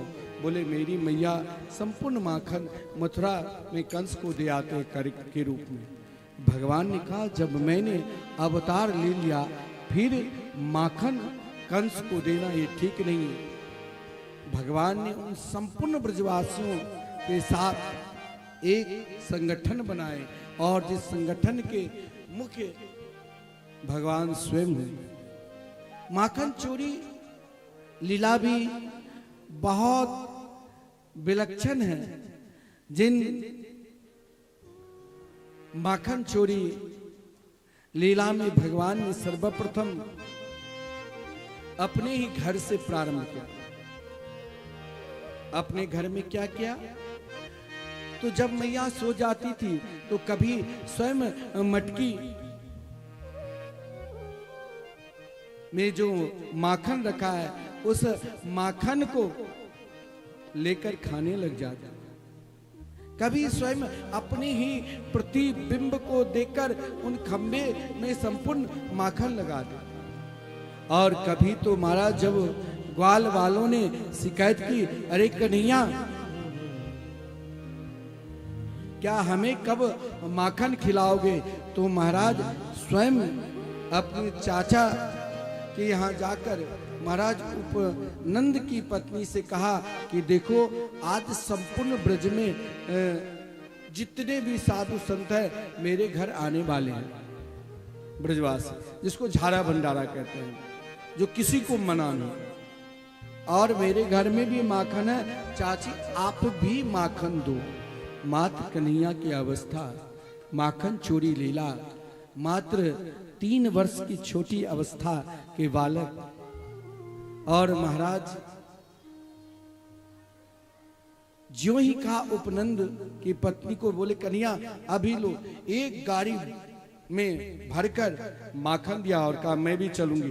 बोले चलो तुम बाद में आना, पहले मुझे जाने दो, फिर तुम आना सज धज कर। इधर जितने भी ग्वाल बाल थे ना, सभी को कन्हैया स्वयं अपने ही हाथ से माखन खिला रहे थे। उसी समय उपनंद की पत्नी आकर कहा यही साधु संत है। कन्हैया के हाथ ज्यों ही पकड़ा, हाथ जोर से झटक दिया। बोले तू क्या जानती हो, ये ब्रज में कोई आना और ये ग्वाल बाल होना, ये इनके ऊपर हजारों के हजारों साधु संत निछावर हो जाएंगे। ये ब्रजवासी बालक है। हम लोग कोई चोर को बुलाते हैं, लेकिन ब्रजवासी ब्रजांगनाएं जब कन्हैया माखन चोरी करने के लिए जाते तो जिसके घर में नहीं आते वो पुकार पुकार कर बुलाते। एक बार क्या हुआ, तो मैया यशोदा कन्हैया को खूब सुंदर श्रृंगार कर दिए, मयूर पंख लगा दिए, बाजू बंद, उंगली पकड़कर जब ले जा रहे थे तो मार्ग में मंदिर, तो मार्ग में समस्त ब्रजांगनाएं जो श्री कृष्ण की दीवानी बन चुकी थी। सब के सब पागल की तरह एक नजर से श्री कृष्ण के उन रूप माधुरी को देखकर मानो भाव विभोर हो गई। उसी क्रम में एक प्रभावती नाम के गोपी भी दौड़ती हुई आई, लेकिन जब वो दौड़ कर आ रही थी, नई नई आई थी, तो सास ने कहा तू कहाँ जा रही हो? बोले कृष्ण कन्हैया को देखने लिए। तो सास रोक दिया कि तुमको अभी तनिक लाज नहीं आ रही? इतने लोगों को बीच में तुम जा रही हो इस प्रकार घूंघट खोलकर। सास ने ऐसी डांट लगाई कि अरे बहु तू बाबरी लाज न आवे तोय, बदन काढ़ी ठारी भई का कहीं सब लोग मोई। अब तो महाराज वो बहु परम भक्ता थी श्री कृष्ण की। पहले जमाना की सास तो महात्मा लोग कहते थे, सास किसे कहते जानते हो? पित्तल की बर्तन को बहू से रगड़वाते थे, जब तक बर्तन चमक न जाए वो अपना मुख देख लेती थी। कहते थे सास किसे कहते थे? जो बहू को सांस ना लेने दे। अब की बात नहीं है, पुरानी जमाने की बात है। अब तो आप सब जानते ही है, अधिक मैं नहीं कहूँगा, फिर कथा कहना भी मुश्किल हो जाए। मैं इसीलिए ज्यादा नहीं बोलता हूँ कि ये कहानी तो सब जानते ही हैं, मैं कथा विशेष कर कहता। लेकिन वो सास तो सांस नहीं लेने दी। बहू श्री कृष्ण की बहुत भक्ता थी, बोली आज मैं तो मिलकर रहूंगी। सास सामने खड़ी हो गई, बार बार कह रही है पहले तू एक घूंघट में आजा तब जाना। लेकिन बहू ने क्या कही? कछु दोष नाई सास जी, नाम न धरे कोई, नंद नंदन को छोड़कर कौन निरखिए मोय। अरे सास तू मेरे को मुख देख रही हो? मुझे नंद नंदन के मुख देखने दो। क्योंकि वो सामने खड़ी हो गई, मुख अपनी बहू की तरफ और पीठ कन्हैया की तरफ। का लोग कुछ नहीं कहेंगे। अरे यहाँ जैसे भजन चलते हैं, कल आप कितने भाव के साथ नाच रहे थे। जब तक दुनिया दिखाई रही है ना कि अमुक व्यक्ति देखेंगे क्या कहेंगे, तब लज्जा शर्म आती। और जब प्रिया प्रीतम ठाकुर जी सामने दिखने लग जाएंगे ना, तब तो एक ही भाव आएंगे, मेरी तो गिरधर गोपाल दूसरों ना कोई।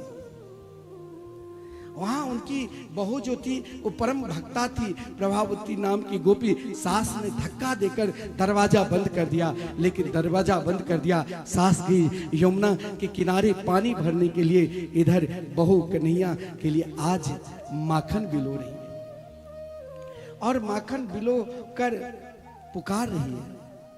देखिए, अगर आपकी भाव भगवान को माखन समर्पित करना है ना, तो कोई जरूरी नहीं है। भक्त की पुकार सुनकर भगवान चाहे आप दुनिया के किसी भी कोने में रहेंगे, इस गांव में भी आप रहेंगे, उदय गांव में, तब भी भगवान आ जाएंगे।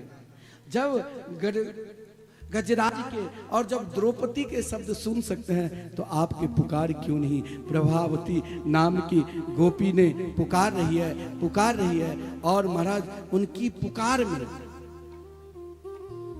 यह शब्द भरी हुई थी, जो आज ग्वाल वालों ने मना भी किया तब भी नहीं माने। बड़े आनंद के साथ प्रभावती नाम की गोपी के घर में जाकर, और जहां द्वार के समीप ही मटकी में माखन रखी थी, भगवान बड़े आनंद के साथ कन्हैया खाने लगे। ज्यों ही खाने लगे, बहुत देर तक एक नजर से देखती रह गई। लेकिन महाराज सोचा कुछ देर कोई उल्हाना की बहाना से भी श्री कृष्ण के समीप रहूं। कन्हैया के हाथ पकड़ लिया और कहा आज मैं पकड़कर मैया यशोदा के पास ले जाऊंगी। कन्हैया ने बहुत मना किया, मैया मुझे मारेगी, तू मत ले जा। फिर भी घूंघट में थी और दाएं हाथ को नहीं पकड़ा ताकि माखन खा रहे थे, बाएं हाथ को पकड़कर मैया के पास ले जा रही है। ग्वाल वालों ने पीछे पीछे जा रहे हैं। भगवान ने कहा तू जैसे तुम लगता है तू हृदय से कठोर है ना, वैसे तुम्हारी हाथ भी कठोर है, जरा हाथ तो बदल लो। जो ही हाथ बदलने के लिए कहा, उनको देवर को कहा आजा तू वो हाथ पकड़ा दे, मैं जरा जाता हूँ। उससे पहले दौड़ कर गई मैया के गोद में बैठकर कहा देखो मैया, अब भी कोई गोपी आकर उल्हाना देगी। तुम मान जाती हो। तब तक वो प्रभावती दरवाजा खटखटाने लग गई और कही, अरे यशोदा जरा तू द्वार खोल, देख आज तेरे लाला को मैंने पकड़ कर ले आई हूँ। यशोदा द्वार खोली तो कन्हैया तो गोद में कहा, देख ये कितनी झूठी है, ये बहुत झूठ बोलती है, जरा देख तो सही।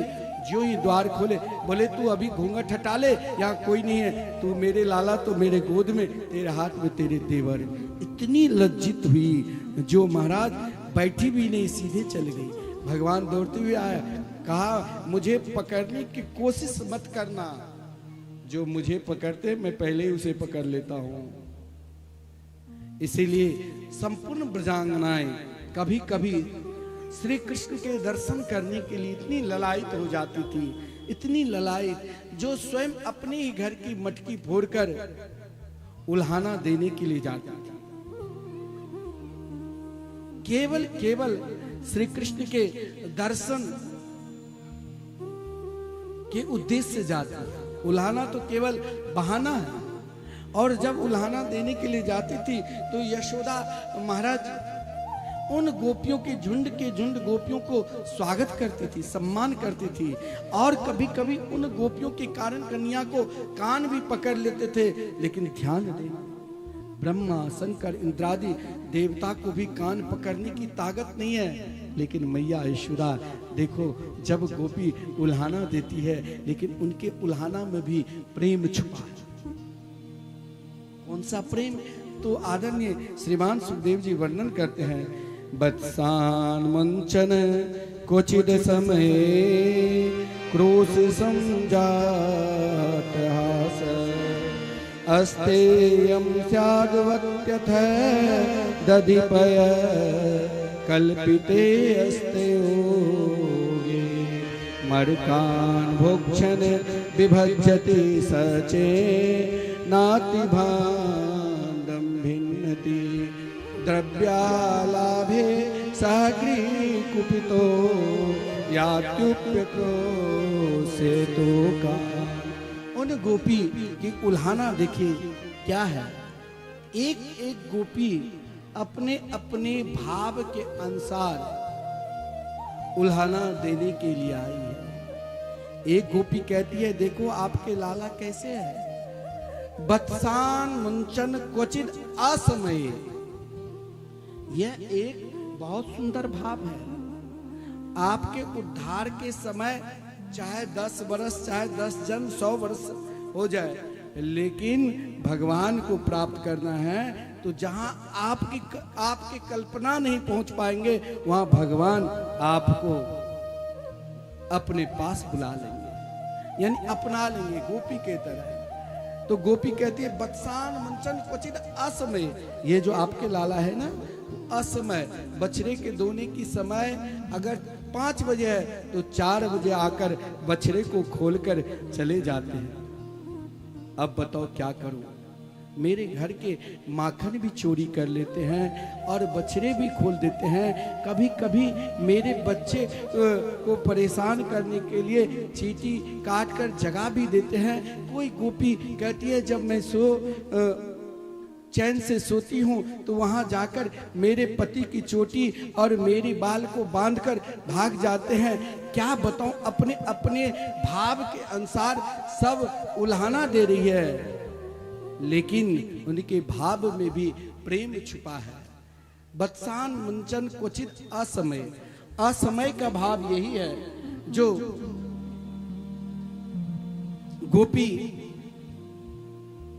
कह रही है कि असमय, यानी हम भगवान कहोगे ना, और हमारा चित्त माखन की तरह है।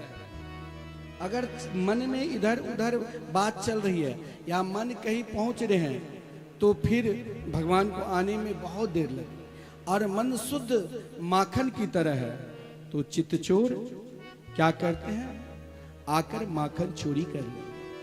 और माखन चोरी लीला का अभिप्राय भी यही है। भगवान ने जो माखन चोरी की ना, और ब्रजांगनाएं जब उल्हाना देती है तो यही कहती है, ये असमय में आकर मेरे माखन को चोरी कर लेते हैं। हम भी असमय में, क्वचित असमय, असमय में ही हम भगवान को प्राप्त कर लेंगे। अगर हम भी अपने चित्त को माखन की तरह शुद्ध बनाकर भगवान के निकट जाएंगे तो असमय में ही वो मेरे ऊपर कृपा करेंगे। इस भाव को आयोजक की इच्छा थी कि झांकी का भी दर्शन करूं माखन चोरी के, तो आप इस भाव के झांकी के भी दर्शन करेंगे और इस भाव को ब्रजांगनाएं पुकार भी रही है। आइए हम सब श्रवण करें।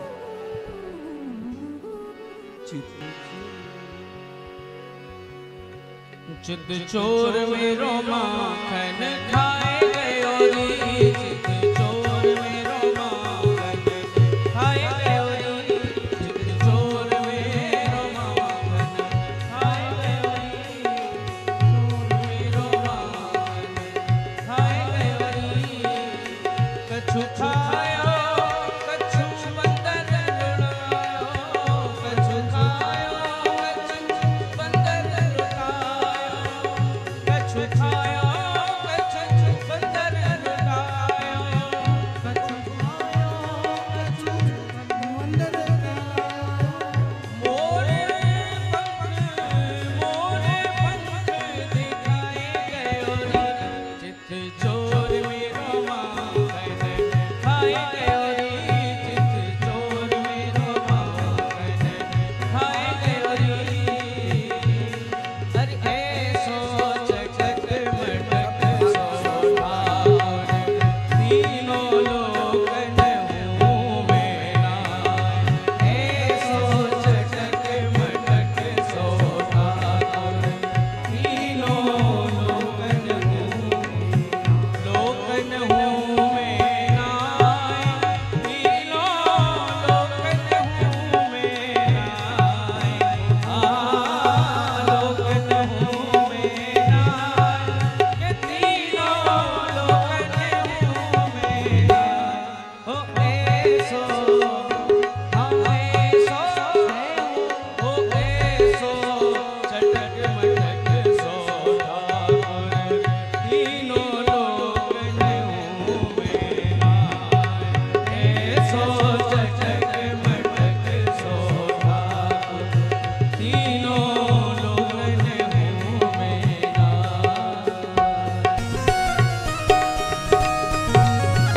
बोलो कृष्ण कन्हैया लाल की जय हो। ताली सही करते रहें, जय हो।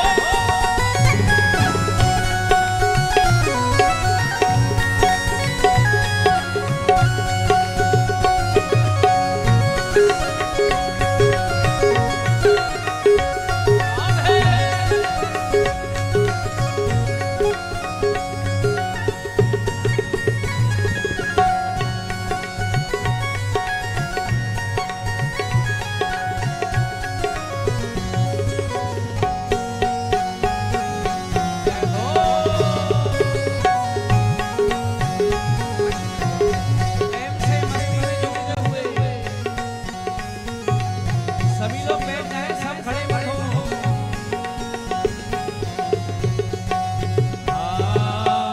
तीन ठोर पे पेड़ों दिखे, तीन ठोर पे पेड़ों दिखे, लटकी सी चाल देसी के, लटकी सी चलगत ऐसी के, नैन चलावे तीके, चलावे तीके। सब देवन को देव तऊ ये ब्रज में तेरे गाए। सब देवन को देव तऊ ये ब्रज में तेरे गाए। ऐसो चटक मटक सो ठाकुर, तीनों लोकन हूँ मैं नाय।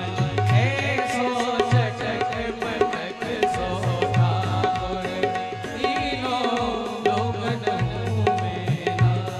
आप सब बैठ जाइए और बढ़िया भगवान के माखन चोरी लीला दर्शन आप सब लोग बैठ जाओ, बैठ करके लीला के दर्शन करो भैया। देखो ठाकुर की लीला बैठ करते हैं। करी।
जय जय श्री राधे श्याम।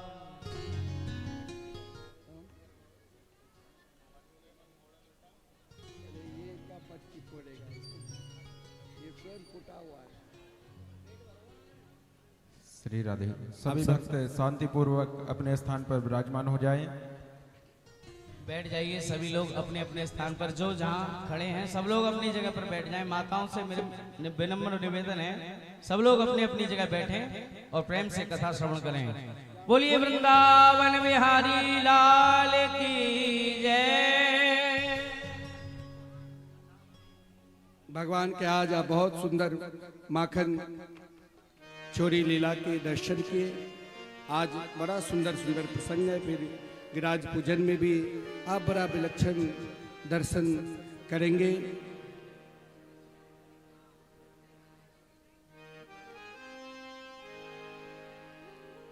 कन्हैया की सुंदर दिव्य छवि को देखकर श्री कृष्ण बलराम की जो छवि है, उन छवि को देखकर संपूर्ण ब्रजवासी आनंदित है।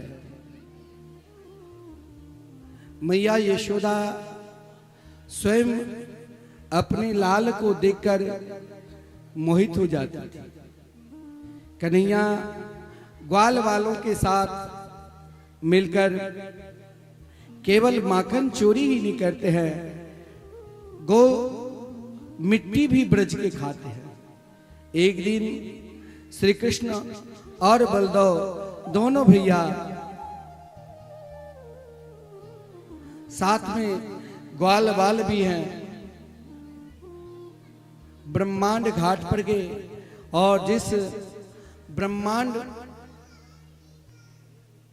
घाट पर आज श्री कृष्ण स्वयं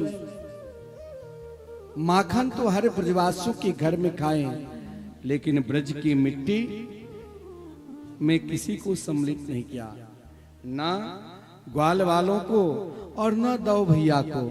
आज कन्हैया मिट्टी जब खाएं तो अकेला ही। आज भी ब्रज में आप जब जाओगे ना वृंदावन, वहां की श्रेष्ठ प्रसादी पेड़ा नहीं है बल्कि मिट्टी है। क्योंकि कहा गया है रमन रेती लेटियो नहीं, क्यों न जोमना पान, अरे मन तू समझियो नहीं, ब्रज के तत्व महान। ब्रज की महिमा ही है ब्रज रज की। और जब कन्हैया ने मिट्टी खाई तो बलदेव भैया ने देख लिया, ग्वाल वालों से कहा चलो मैया के पास। मैया के पास पकड़ कर ले गए, कहा देखो कन्हैया ने माटी खाई। कन्हैया ने कहा देख मैंने माटी नहीं खाई।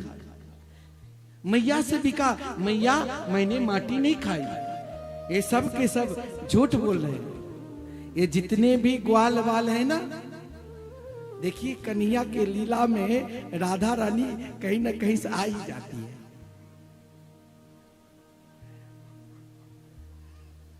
क्योंकि कन्हैया राधा रानी के बिना अधूरा है। माखन चोरी लीला में भी कहीं ना कहीं राधा रानी भी कोई ग्वालिन बनकर छुपी रहती थी कन्हैया के सहयोग देने के लिए। और जब मैया के पास कन्हैया को ले गया, कहा मैया ने कन्हैया अरे तूने माटी खाई? बोले नहीं मैया मैंने माटी नहीं खाई। ये जितने भी मेरे मित्र ग्वाल वाले सब झूठ बोल रहे हैं। कन्हैया ने अपनी मैया से कहा ना हम भक्षित बानंबा सर्वे मिथ्या भी समसिना। ये मैया ये सब के सब झूठ बोल रहे हैं, मैंने माटी नहीं खाई। मैया ने कहा कि तूने माटी खाई। सब झूठ बोल सकते हैं लेकिन दो भैया झूठ कदापि नहीं बोल सकते। तैने माटी खाई, अगर नहीं तैने माटी खाई तो अपना मुख दिखाओ। कन्हैया ने कहा यदि सत्य गृहस्थरी समक्षम पश्य में मुखम, अगर मैया तेरे को विश्वास नहीं है तो देख मेरा मुख। मुख महाराज खोला, अतल बीतल सुतल महातल धरातल संपूर्ण लोक लोकांतरों को 14 भुवन को मैया ने कन्हैया के मुख में देखा। यहाँ तक कि स्वयं अपने आप को नंद महल और नंद महल में अपने आप को भी कन्हैया के मुख में देखा। मैया घबरा गई, अरे मैंने भगवान को कान पकड़ लिया। क्षमा मांगने लगे। उसी समय भगवान ने मैया को विष्णवी माया से मोहित करके पुनः पुत्र भाव में ले आया। अब आपको एक बात बताऊं, भगवान से प्रेम कैसे करना चाहिए? प्रेम क्या है? प्रेम का पहचान कैसे है?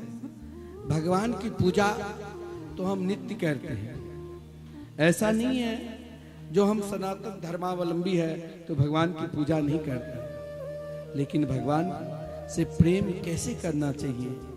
कभी कभी मन ध्यान की ओर जाता है ना, तो जब आप नेत्र बंद करो तो मन अनेकानेक जगह भटकने लग जाता है।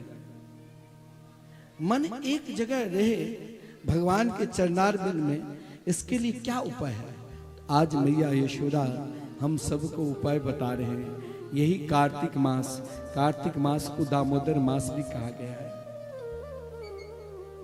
दामोदर भगवान राधा दामोदर मंदिर श्रीधाम वृंदावन में आज लाखों लोग परिक्रमा करते रहते हैं, ताकि कार्तिक मास में श्री राधा दामोदर जी के परिक्रमा करने से राज गोवर्धन की परिक्रमा के फल मिलते हैं। आज कन्हैया ने भी सोचा मुझे दामोदर लीला करना है। दामोदर लीला में भगवान के 3 विशिष्ट भाव दामोदर लीला में है। पहला दामोदर लीला की भाव क्या है कि भगवान हंसते हंसते भी मिलते हैं, भगवान रोते रोते भी मिलते हैं, और भगवान के लिए कोई क्रोध भी करते हैं तब भी मिलते हैं। कृष्णा अवतार में माखन चोरी लीला में भगवान ने सबको आनंद दिया, लेकिन एक दिन क्रोध भगवान के पास आए कि अगर छोटे से नन्हे से बालक क्रोध भी कर लेना तो माता की प्रसन्नता होती है। आज क्रोध ने जब कहा क्या आप हमें स्वीकार नहीं करोगे? भगवान बोले कि हाँ। और एक महात्मा के भी वचन सत्य करने के लिए ये दामोदर लीला है। देवर्षि नारद जी ने नल कुबर और मणिग्रीव जो कुबेर के पुत्र थे, उनको जो श्राप मिला था देवर्षि नारद जी के द्वारा, और फिर उनका कल्याण का भी आशीर्वाद मिला था, वो भी दामोदर लीला में करते हैं। लेकिन दामोदर लीला सबसे विशिष्ट लीला है। एक भक्त और भगवान का संबंध कैसे होना चाहिए, भगवान से प्रेम कैसे करें, भगवान में मन कैसे लगे, उन प्रेम के पहचान ही ये दामोदर लीला है। और श्रीमान सुखदेव जी आज माता यशोदा की प्रेम की पराकाष्ठा की वर्णन महाराज परीक्षित को सुना रहे हैं। एक दिन की पूजा की महिमा। क्या पूजा करती है मैया यशोदा? मंदिर में जाकर घंटी डुलाती नहीं, अपने लाल के लिए पूजा करती है। और कैसे पूजा करती है? हजारों दास दासियां हैं, फिर भी कन्हैया के लिए स्वयं दूध गर्म करती थी और स्वयं माखन बिलोती थी, और जो मैया अपने हाथ से माखन बिलोती थी वही अपने लाल को खिलाती थी। आज उस भाव को, मैया को देखो, मैया की भजन कितनी ही श्रेष्ठ उच्च कोटि के भजन है। आज मैया गीत गा रही है। कौन से गीत, किसके लिए गीत? भगवान को कीर्तन भी बहुत प्रिय है। कौन सी कीर्तन गीत गा रही है? तो श्रीमान सुखदेव जी वर्णन करते हैं। एकदा गृहदासीसु यशोदा नंद गे कर्मांतर नियुक्तासु निर्ममंथ स्वयं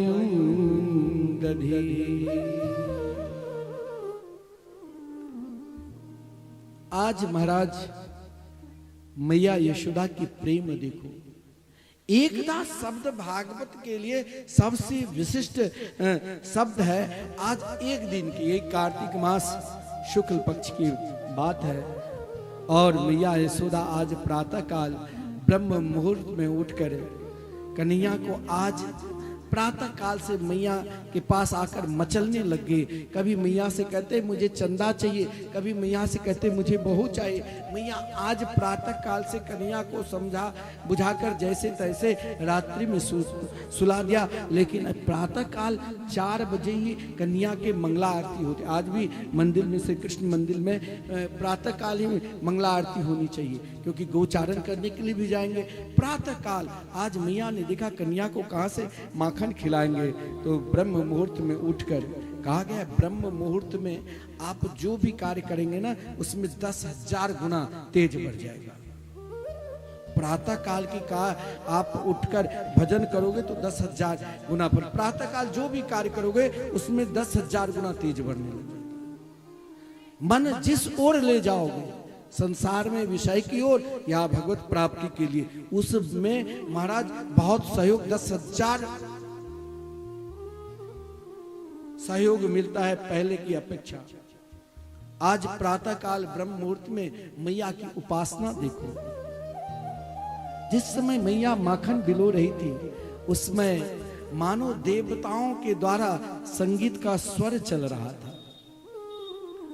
सरस्वती अपने तान पूरा पर महाराज मैया यशोदा के उन जिस माखन को मैया बिलो रही थी, रही के द्वारा उस रही के गड़गड़ाहट से जो स्वर निकलती थी, उन स्वर को मैया ने अपने ध्यानावस्था में डाल दिया। मैया की ध्यानावस्था में श्री कृष्ण को छोड़कर कोई और थी नहीं। मैया के हृदय में तो केवल अपने लाल ही था। तो मन सा जब ध्यान में मन ना लगे ना, तो मन से भगवान की लीला को चिंतन करो। आज तक कन्या ने जो जो भी लीला की, किन किन गोपियों के द्वारा उल्हाना मिले, किन के घर जाकर माखन चोरी की, सब गान कर रही है मैया मन से। ये ध्यान की भी पराकाष्ठा है। ध्यान को 3 जगह से स्थिर करोगे तब मन विचलित नहीं होगा। आजकल के ध्यान की तरह नहीं। बड़े बड़े शहरों में ध्यान लगाने के लिए कैंप लगता है, उसका कुछ फीस 5,000 10,000, भोजन सहित तो 20-20 हजार ले लेते हैं बड़े बड़े 5 स्टार होटल में।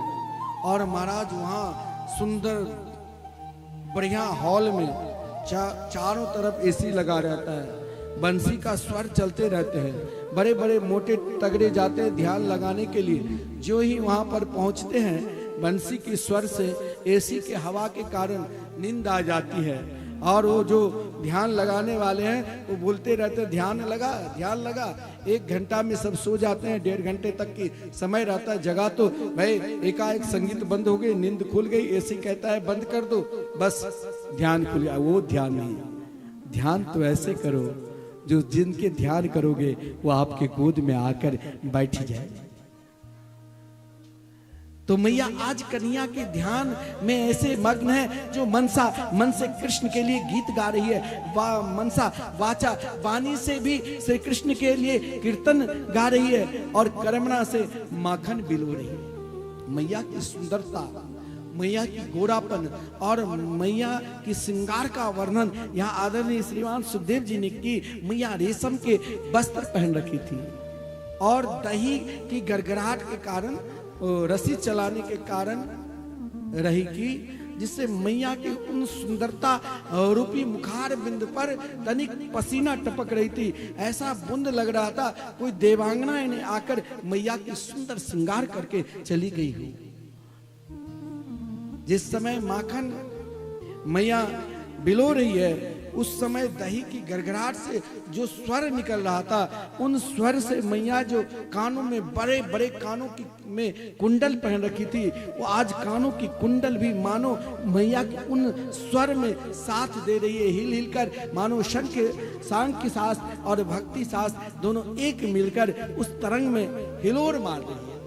इतना ही नहीं, मैया ने अपने जो बाल में सुंदर फूलों की गजरा लगाई हुई थी, फूल ने भी सोचा ऐसी मैया वात्सल्यमयी मैया की प्रेम देकर इनके चरणार बिंद में ही रहना मेरे लिए प्रिय है।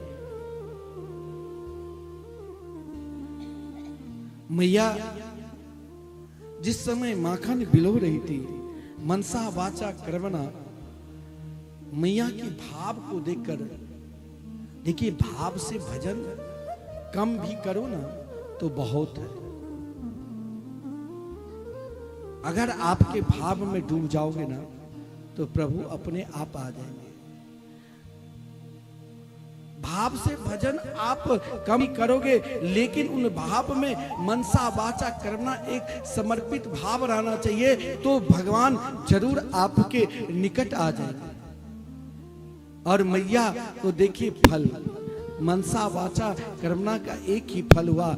नन्हे से छोटे से कन्या, मात्र 3.5 वर्ष की छोटी अवस्था है, और मैया के पास धीरे धीरे कन्या आकर उन रही को पकड़ लिया जहां तीनों भाव से मैया भजन कर रही थी। मैया गीत गुनगुना रही थी, और वो गीत गुनगुना रही थी क्या? करते रहोगे भजन धीरे धीरे तो मिल जाएगा वो सजन, धीरे धीरे तो मिल जाएगा वो सजन, धीरे धीरे जो करते रहोगे भजन धीरे धीरे, भजन धीरे धीरे तो मिल जाएगा सजन, धीरे धीरे तो मिल जाएगा वो सजन, धीरे धीरे करते रहोगे।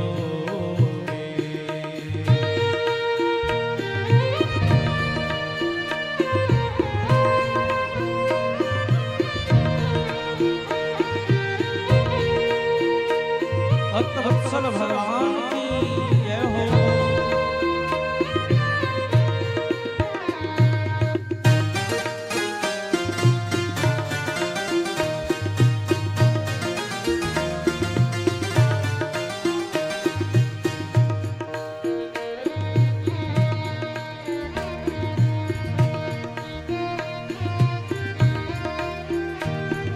जय हो।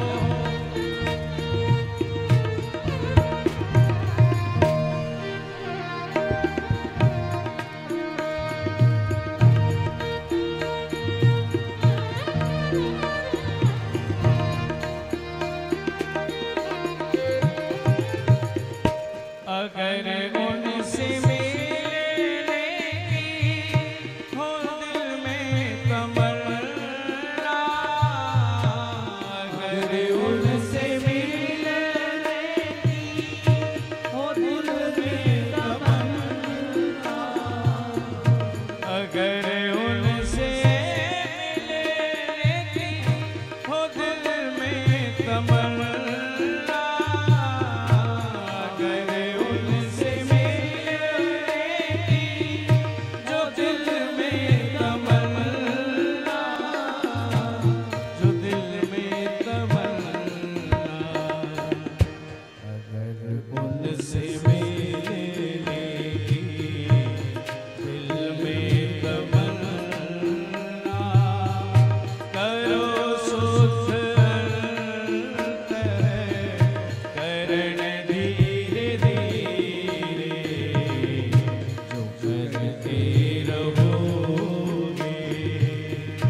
भजन धीरे धीरे, भजन धीरे धीरे तो मिल जाएगा वो सजन, धीरे धीरे तो मिल जाएगा वो सजन, धीरे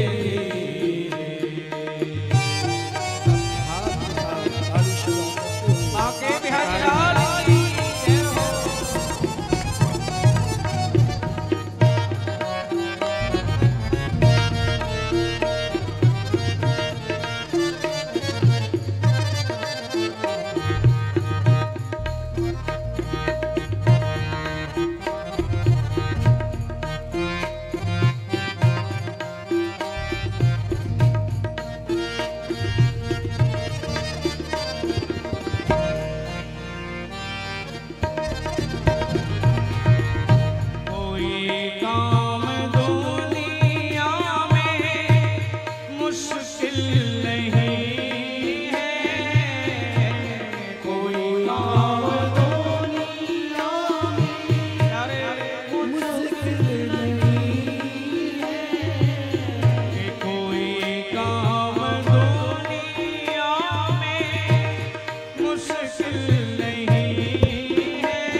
मुश्किल नहीं है, मुश्किल नहीं है, जो करते रहोगे जतन धीरे धीरे, जो करते रहोगे भजन धीरे धीरे, भजन धीरे तो मिल जाएगा सजन धीरे धीरे, तो मिल जाएगा सजन धीरे धीरे। राधे राधे गोविंद गोविंद राधे, राधे राधे गोविंद भाव से, राधे राधे गोविंद गोविंद राधे, राधे राधे गोविंद गोविंद राधे, गोविंद राधे गोपाल राधे, गोविंद राधे गोपाल राधे, गोविंद राधे मेरा गोपाल राधे, गोविंद राधे गोपाल राधे, जय राधे राधे गोविंद गोविंद राधे, ओ राधे राधे गोविंद गोविंद राधे, राधे राधे गोविंद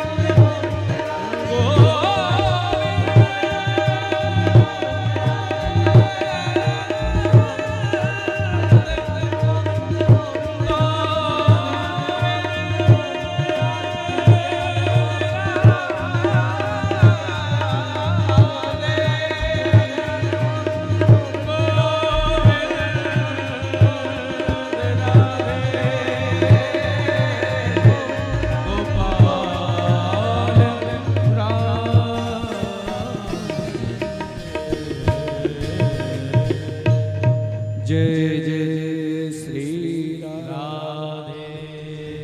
केवल भजन में तन्मयता होना चाहिए, निष्ठा के साथ मनसा वाचा कर्मणा। मैया यशोदा माखन बिलो रही थी। आज जिस समय मैया माखन बिलो रही थी, कन्हैया पल्ला में सो रहे थे। मैया मोटे मोटे काजल लगा दिया था ताकि किसी के नजर न लगे। आज प्रातः काल उठते ही कन्हैया के वो काजल महाराज पूरा ऐसा भाव मानो जगन्नाथ जी की तरह सुंदर लग रहे थे। लेकिन अगर भजन जितने ही देर करो उतनी देर मन से करो, उनका फल क्या मिलेगा? मनसा वाचा कर्मणा, एक ही फल, वो फल है श्री कृष्ण। और वो फल एक ही जगह मिल जाए तो कन्हैया ने वही रही को पकड़ लिया। और जो ही रही को पकड़ा, मैया ने रही बिलोना छोड़कर कन्हैया को गोद में ले लिया। कन्हैया ने कहा मैया मुझे भूख लगी है। मैया को मैया अपने गोद में बिठाकर आंचल ढककर दुग्धपान कराने लगे। उसी समय एक पद्मगंधा नाम की गौ, जिसने करोड़ों वर्ष तक साधना की कि मुझे ब्रज में जन्म हो और मैं कन्हैया को दुग्धपान कराऊं, आज वही पद्मगंधा नाम के गौ के दूध के अंदर देखिए, भगवान की भक्ति कोई जरूरी नहीं है कि भक्ति के लिए हमें निरंतर महाराज एक ही भाव में रहना पड़ेगा। जब दूध के अंदर वो भाव जागृत हो सकता है तो आपके अंदर क्यों नहीं कि हमें भगवान के लिए शरीर मिला है तो हमें कुछ क्षण उनके लिए निकालना है। दूध ने सोचा, इधर मैया अपने लाला को गोद में बिठाकर आंचल से ढककर दुग्ध पान करा रही थी, इधर कन्हैया ने भी एक प्रश्न कर दिया, मैया बताओ सबसे प्रिय तेरे लिए कौन है? बोले मेरे लिए तो मेरे लाल है, बाकी कोई नहीं है। ये बात क्यों ही कही, उधर पद्मगंधा नाम के दूध से उफान आया। देखिए वृंदावन में जो भी कुछ है ना वो कोई साधारण नहीं। वृंदावन के दूध के अंदर ये भाव जाग सकता है कि अगर श्री कृष्ण नहीं स्वीकार करेंगे तो इससे बढ़िया तो आग में जलकर ही मर जाऊं। आज भी वृंदावन में हमारे पूज्य गुरुदेव कहा करते हैं कि वृंदावन में जो भी वृक्ष है वो बड़े बड़े साधु संत हैं, उन वृक्ष को न तोड़ना चाहिए न काटना चाहिए। एक बार क्या हुआ, वृंदावन में वन विहार है, वहां पर एक लकड़हारा लकड़ी को काट रहा था, एक वृक्ष को, वृक्ष से रक्त निकलने लगे। लकड़हारा डर गया।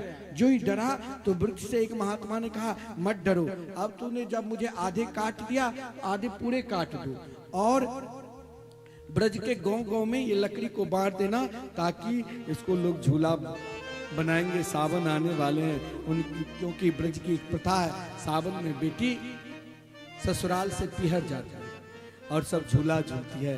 कहीं मेरे गोविंद भी इस पर झूले, ताकि मेरे जीवन सफल हो जाए। एक वृक्ष के अंदर ये भाव उत्पन्न हो सकता है। वृंदावन में कोई साधारण नहीं है।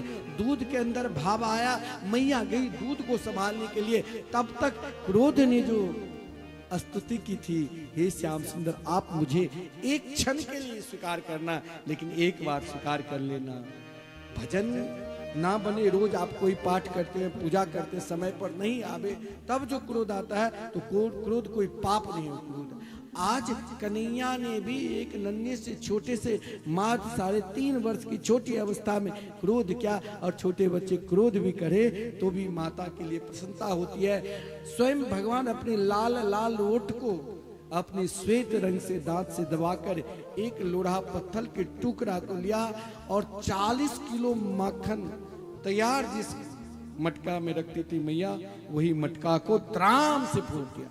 जो ही मटका फूटे, तब भी देखो भगवान कितने दयालु है, कितने कृपालु है। स्वयं वो माखन नहीं खा रहे हैं, पहले उन बंदरों को बुला रहे हैं, तुमने रामा अवतार में बहुत सेवा की।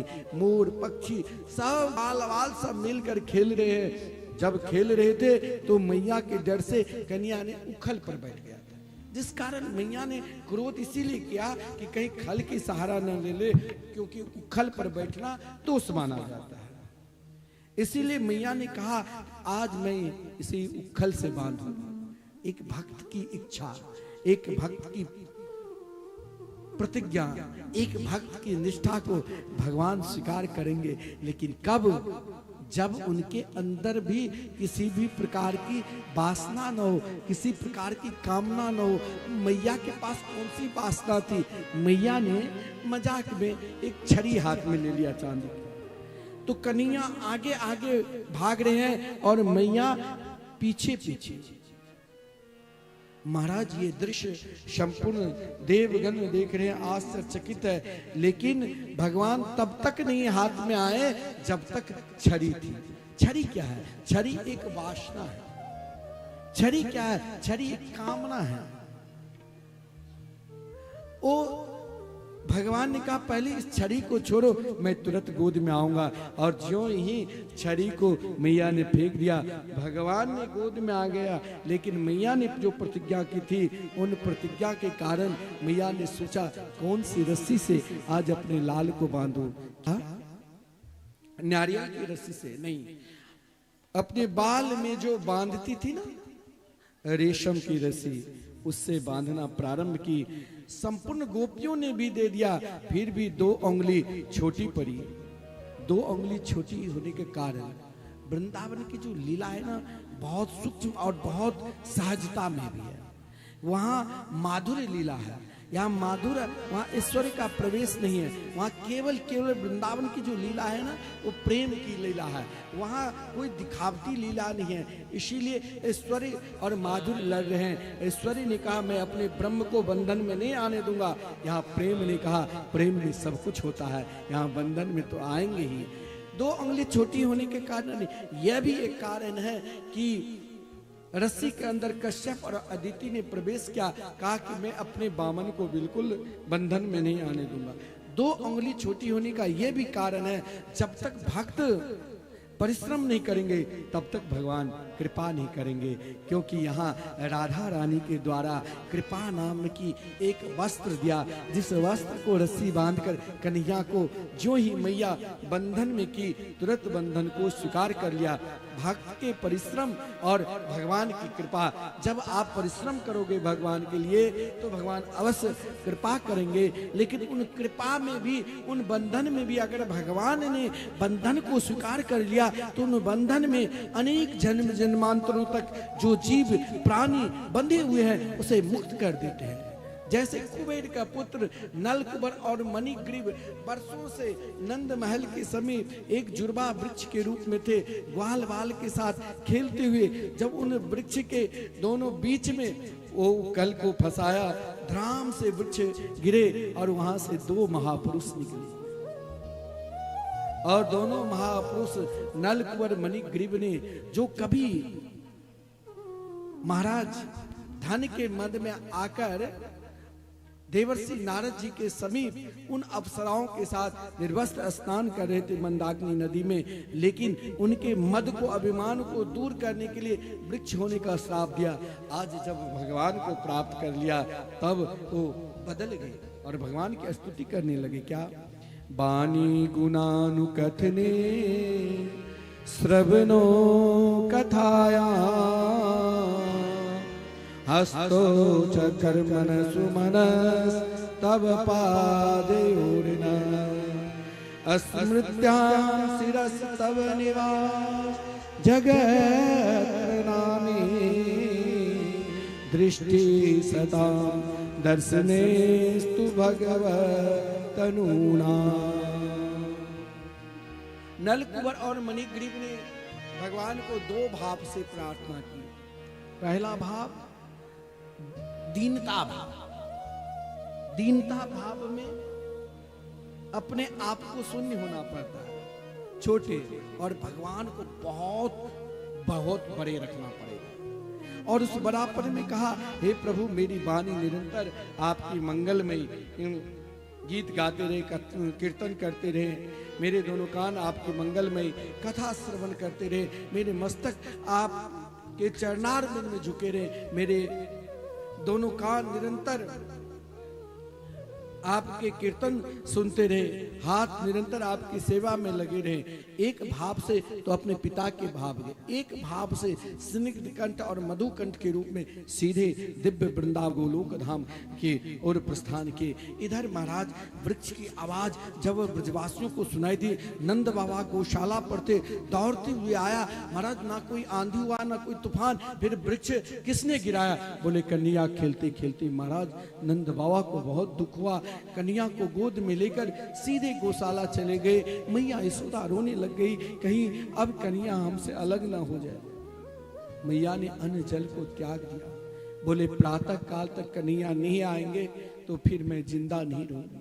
मैया की प्रतिज्ञा को देखकर कन्हैया रात्रि के 10 बजे कहा, बाबा मुझे ले चलो मैया के पास। बाबा ने कहा बहुत रात्रि हो गई। फिर भी कन्हैया अकेला ही निकल पड़े। बाबा ने फिर कंधे पर बैठाकर ले जा रहे हैं। मैया ने ज्यों ही कन्हैया को देखा, एकाएक मृतक शरीर में जैसे प्राण आ जाए, वही दशा मैया यशोदा की।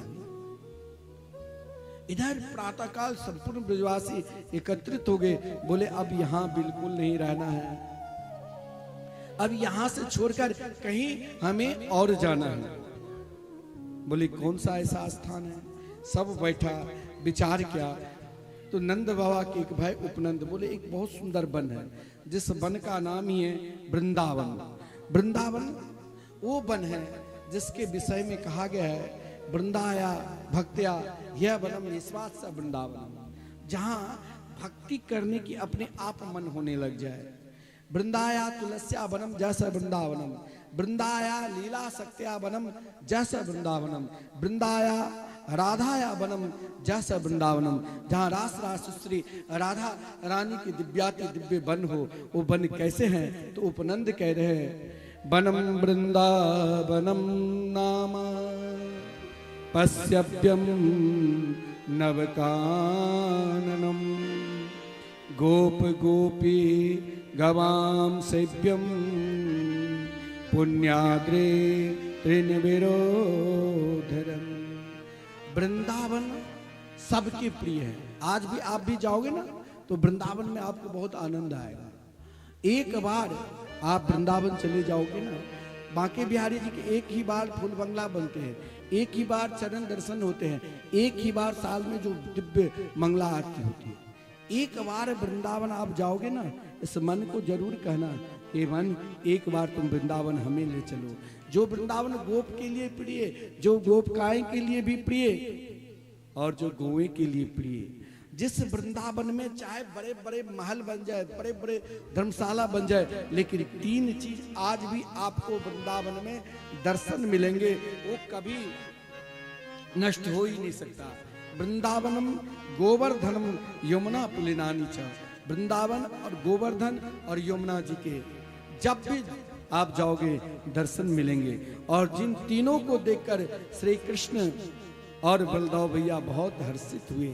एक बार हम भी मन से, शरीर यही रहे, मन से भाव के साथ झूमते हुए, ताली सेवा करते हुए सब वृंदावन पहुंचे कि मन यही रहे, शरीर यही रहे, मन वृंदावन चले। तो पुकारो उस भाव के साथ कि श्यामा हृदय कमल सो प्रकटो, श्याम हृदय को भाए वृंदावन प्यारो वृंदावन, हे वृंदावन प्यारो वृंदावन, हे वृंदावन प्यारो वृंदावन, हे श्यामा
धाम में श्री कृष्ण जब निवास के नंदग्राम में, तो जिस क्रम में सर्वप्रथम इच्छा प्रकट की क्या, तो गौचारण करने की। मैया यशोदा ने कहा अभी तुम छोटे हो, बछड़े को ले जाओ चराने के लिए। तो बछड़े को ले गए घर के पास चराने के लिए। जिस क्रम में एक असुर, वत्सासुर नाम के असुर, बछड़ा के रूप धारण कर लिया। बछड़ा क्या है, वत्सासुर क्या है? भगवान ने जो वत्सासुर को उद्धार किया, वत्सासुर यानी मन की चंचल वृत्ति। मन की चंचल वृत्ति तब तक है जब तक आप भगवान की शरण में नहीं गए हैं। भगवान ने वत्सासुर का उद्धार किया। आगे गए तो एक विशाल बोगले, बड़े बड़े चोंच वाले विशाल रूप धारण कर यमुना किनारे थे। ग्वाल वालों ने कहा कन्या पकड़ कर ले चलो। जो ही कन्या उनके बोगले के पास आए, कन्या को निगलने की कोशिश की। कन्या ने देखते ही देखते उनकी चोंच पकड़ कर अलग कर दिया, समाप्त कर दिया। यानी बकासुर एक पाखंड के प्रतीक है। श्री कृष्ण के चरणार बिंद में रहकर पाखंड बिल्कुल नहीं चलेगा, वहां सच्चाई से ही उनकी भक्ति करनी पड़ेगी। उससे आगे निकले। आज ग्वाल वालों ने प्रथम बार मन में एक विचित्र दृश्य देखा। एक अघासुर नाम के असुर था, जो अजगर का रूप धारण कर विशाल अपने मुख को खोल रखे थे। उद्देश्य यही है, अघासुर के अंदर 60,000 हाथियों की बल है। श्री कृष्ण की अवस्था मात्र 5 वर्ष की है और अघासुर विशाल रूप धारण कर रखे। ग्वाल वालों को कन्हैया ने मना किया कि ये कोई गुफा नहीं है, फिर भी ग्वाल वाल भी प्रवेश किए, बछड़े भी प्रवेश किए। जहां भक्त वही भगवान। भगवान जब अघासुर के मुख में प्रवेश किए तो अघासुर अपना मुख बंद किया। जो ही मुख बंद किया, भगवान ने अपने विशाल शरीर को करके अघासुर को उद्धार किया। आगे कहते हैं पाप को। कहने के तात्पर्य, भगवान जब बाहर निकले तो ग्वाल वाल मूर्छित थे। उन ग्वाल वालों को अपने अधरामृत पर बंसी बजाकर अपने स्वर से पुनः सभी को जीवित किया। अघासुर कहते हैं पाप को। अगर आप भगवान के पथ पर चल रहे हैं, भगवान के मार्ग पर चल रहे हैं, तब भी आप से कोई गलती हो जाए, पाप हो जाए, तो भी भगवान आपको नहीं छोड़ेंगे। जैसे उन ग्वाल वालों ने अघासुर के अंदर प्रवेश किया तो उनके साथ, आगे कहते हैं पाप को, तो उनके साथ भगवान भी प्रवेश किया। इसका तात्पर्य यही है, आप भगवान पर विश्वास करते हैं, भगवान के शरण में जाते हैं, आपसे कोई गलती हो गई, पाप भी हो गया, तब भी भगवान आपको नहीं। ऐसा विलक्षण है जो भगवान सबके हो गए। जैसे आप कहेंगे कि भगवान मेरे हैं या किसके, भगवान सब समस्त ब्रजवासी को हो गए। आज तक जो भी लीला की, घर जब पहुंचते थे मैया राय नौन उतारती थी, लेकिन अघासुर के उद्धार करने के बाद एक जो लीला की, जिस लीला का नाम ही है वनभोज। जो ग्वाल बाल अपने अपने घर से जो भी सामग्री लाए ना, उन सामग्री को सब एक साथ यमुना किनारे एकत्रित हो गए। बीच में कन्हैया बैठ गए। जो ग्वाल बाल जितने छोटे उतने निकट और जो जितने बड़े उतने पीछे, कमल के पुष्प की तरह सब अपने अपने भाव के साथ। देखिए भगवान कितने बड़े भक्त वत्सल है। उन ग्वाल बाल आधी लड्डू खाकर बेसन के, आधी भगवान को खिला देते। सब अपने झूठन खिलाते थे। ब्रह्मा जी को लगा, अभी अभी देखा कि अघासुर को उद्धार किए, अभी ब्रह्मा जी को लगा कि ये भगवान नहीं है।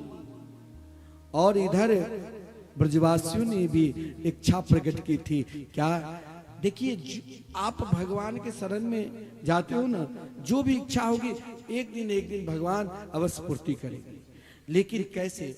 जैसे उन ब्रजवासियों ने, अरे ब्रज की गौए ने भी इच्छा प्रकट की, ब्रज की गोपी भी इच्छा प्रकट की और ब्रज के घास भी इच्छा प्रकट की। जब कन्या गोचारण करने के लिए जाते थे, बछड़े को चराते थे, तो घास ने सोचा कि कन्या के चरण तो स्पर्श हो रहे हैं, कभी मुख स्पर्श नहीं करेंगे।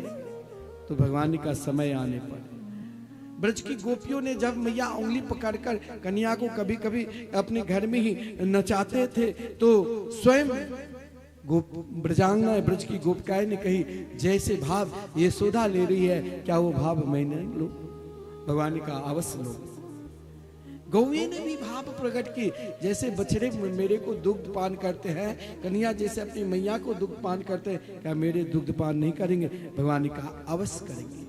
आज वही लीला भगवान कर रहे हैं। जब सब अपना अपना झूठन को खिला रहे हैं, उसी समय महाराज एक ऐसा भी ग्वालवाल भगवान के सखा थे जिसके पास कुछ नहीं। अपने आप को ये मत कहो कि मेरे पास कुछ नहीं है। मधुमंगल एक सखा जो सबसे प्रिय, उसने कहा, कन्हैया ने निकट बुलाया, कहा, मधुमंगल तुम तो रोज मेरे ही घर में खाते हो, आज मैं तेरे घर के खाऊंगा।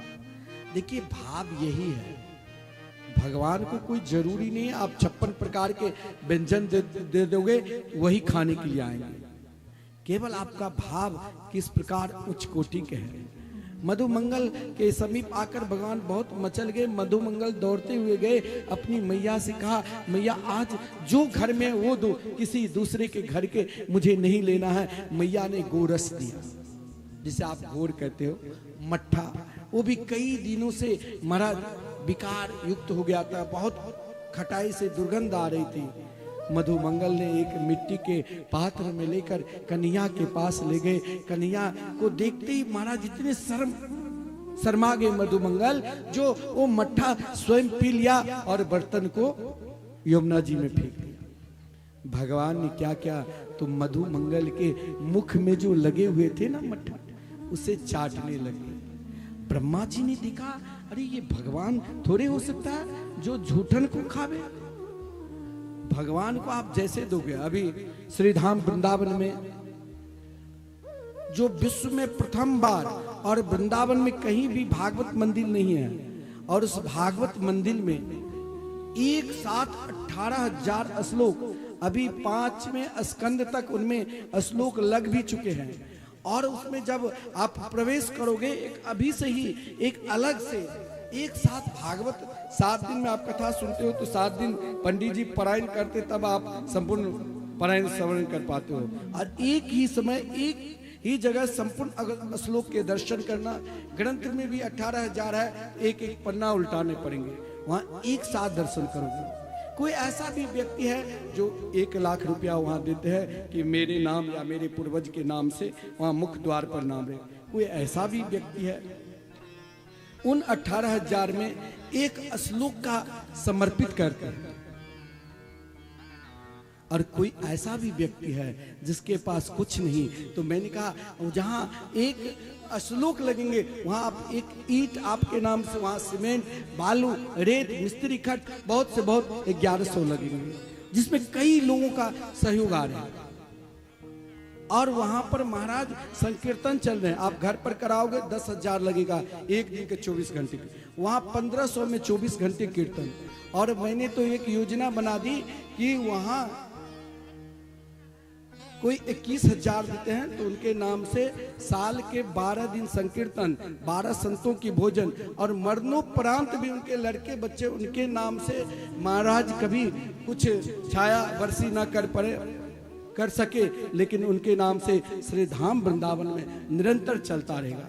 आज एक सज्जन जो बार बार सेवा भी करते हैं, जो बंगाल कलकत्ता के रहने वाले हैं, श्रीमती सुशीला साहू, जो आजीवन सदस्य संकीर्तन के लिए भी बने हैं। और यहाँ से भी एक भागवत का श्लोक श्रीमान सुनील कुमार झा, श्रीमती अनीता देवी, और एक भागवत का श्लोक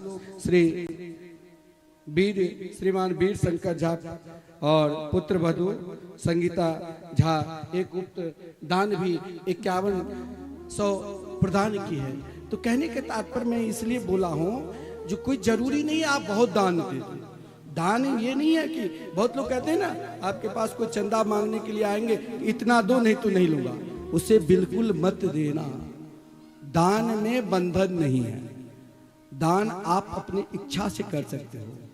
ठीक है, मधु मंगल ने भगवान को देखकर संकोच में, बहुत लोग संकोच में आ जाते हैं, मैं कैसे दान करूं, लोग क्या कहेंगे। यह मत सोचो जैसे मधु मंगल ने संकोच में आकर भगवान को आज वो मट्ठा नहीं दिया, गोरस नहीं दिया कि इसमें दुर्गंध आ रही है, बहुत विकार युक्त हो चुके हैं। अरे जब भगवान को आप स्वीकार करोगे उसमें कोई विकार है ही नहीं। भगवान ने कहा तुम साकार हो, और भगवान स्वयं साकार होकर मधु मंगल के मुख में लगे हुए उनके झूठन गोरस को चाटने लग गए। आप वृंदावन जाओगे ना तो वहां अधिकतर लोग दही के महाराज छाछ बनाकर पीते हैं, क्योंकि भगवान ने ग्रहण किया। और मधुमंगल के मुख चाटने लगे तो ब्रह्मा जी को लगा ये भगवान हो ही नहीं सकता। अभी मैं देखता हूं बछड़े को चोरी कर लिया, भगवान हाथ में दही भात लेकर उन ग्वाल वालों के झूठन एक साथ लेकर बड़े आनंद के साथ खा रहे हैं। उधर ग्वाल वालों ने देखा कि बछड़े दूर चले गए, गया संभालने के लिए, उसे भी ब्रह्मा जी ने चोरी कर ली। आज भगवान ने उन गोपियों की इच्छा पूर्ति करने के लिए, उन गौओं की इच्छा पूर्ति करने के लिए और उन घास की इच्छा पूर्ति करने के लिए सर्वम विष्णुमयं गिरोंग बदज सर्वस्वरूपो बभो। आज भगवान सब जगह हो गए। यह मत सोचो कि वृंदावन जाकर ही भगवान मिलेंगे, घर में भी आप पुकारोगे तो मिलेंगे। भगवान तो सब जगह है, कहाँ नहीं है। सर्वम विष्णुमयं गिरोंग बदज सर्वस्वरूपो बभो। जिसके जैसा स्वभाव था ऐसे ग्वाल बाल हो गए। जो गौए के बछड़े जिस प्रकार चंचल थे वैसे रूप धारण कर लिया। स्वयं घास भी खा रहे हैं, स्वयं गोपियों के घर में हैं, और स्वयं आज भगवान सब जैसे जिनका स्वभाव था उसी क्रम में महाराज सांडिल ऋषि ने कहा बहुत सुंदर मूर्त है, जितने भी गोपिकाएं गोप है आपस में विवाह कर लो। इसीलिए रास में संपूर्ण ब्रजांगनाएं उपस्थित हुई। कल आप रास की कथा श्रवण करोगे। इधर ब्रह्मा जी को लगा कि भगवान है कि कोई और है। ब्रह्मा जी ग्वाल वालों को तो कंदरा में रखकर जब नीचे आए तो भगवान वैसे ही ग्वाल वालों के बीच में बछड़े चल रहे हैं। ब्रह्मा जी मोहित। तो देखिए भगवान की लीला में कभी भी किसी भी समय शंका मत करो। ब्रह्मा जी स्वयं मोहित हो गए थे, और ऐसे मोहित हुए जो ब्रह्मा जी की बुद्धि काम नहीं कर रही है। अंत में ब्रह्मा जी जब ब्रह्मलोक पर गए तो वहां पर स्वयं भगवान द्वारपालों से कहा आजकल नकली सब कुछ मिलने लगे बनावटी। घी में हमारे पूज्य गुरुदेव पहले जब भंडारा करते थे तो घी का प्रयोग अब बिल्कुल बंद कर दिया, क्योंकि सब जगह चर्बी मिला हुआ है घी में। शुद्ध घी तो अपने घर के लो, बाहर के तो घी खाने लायक भी नहीं रहा। हर मेरठ में अभी पकड़ाया है पतंजलि का घी भी हो, चाहे कृष्णा घी हो, मधुसूदन घी हो, सब में मिलावट है।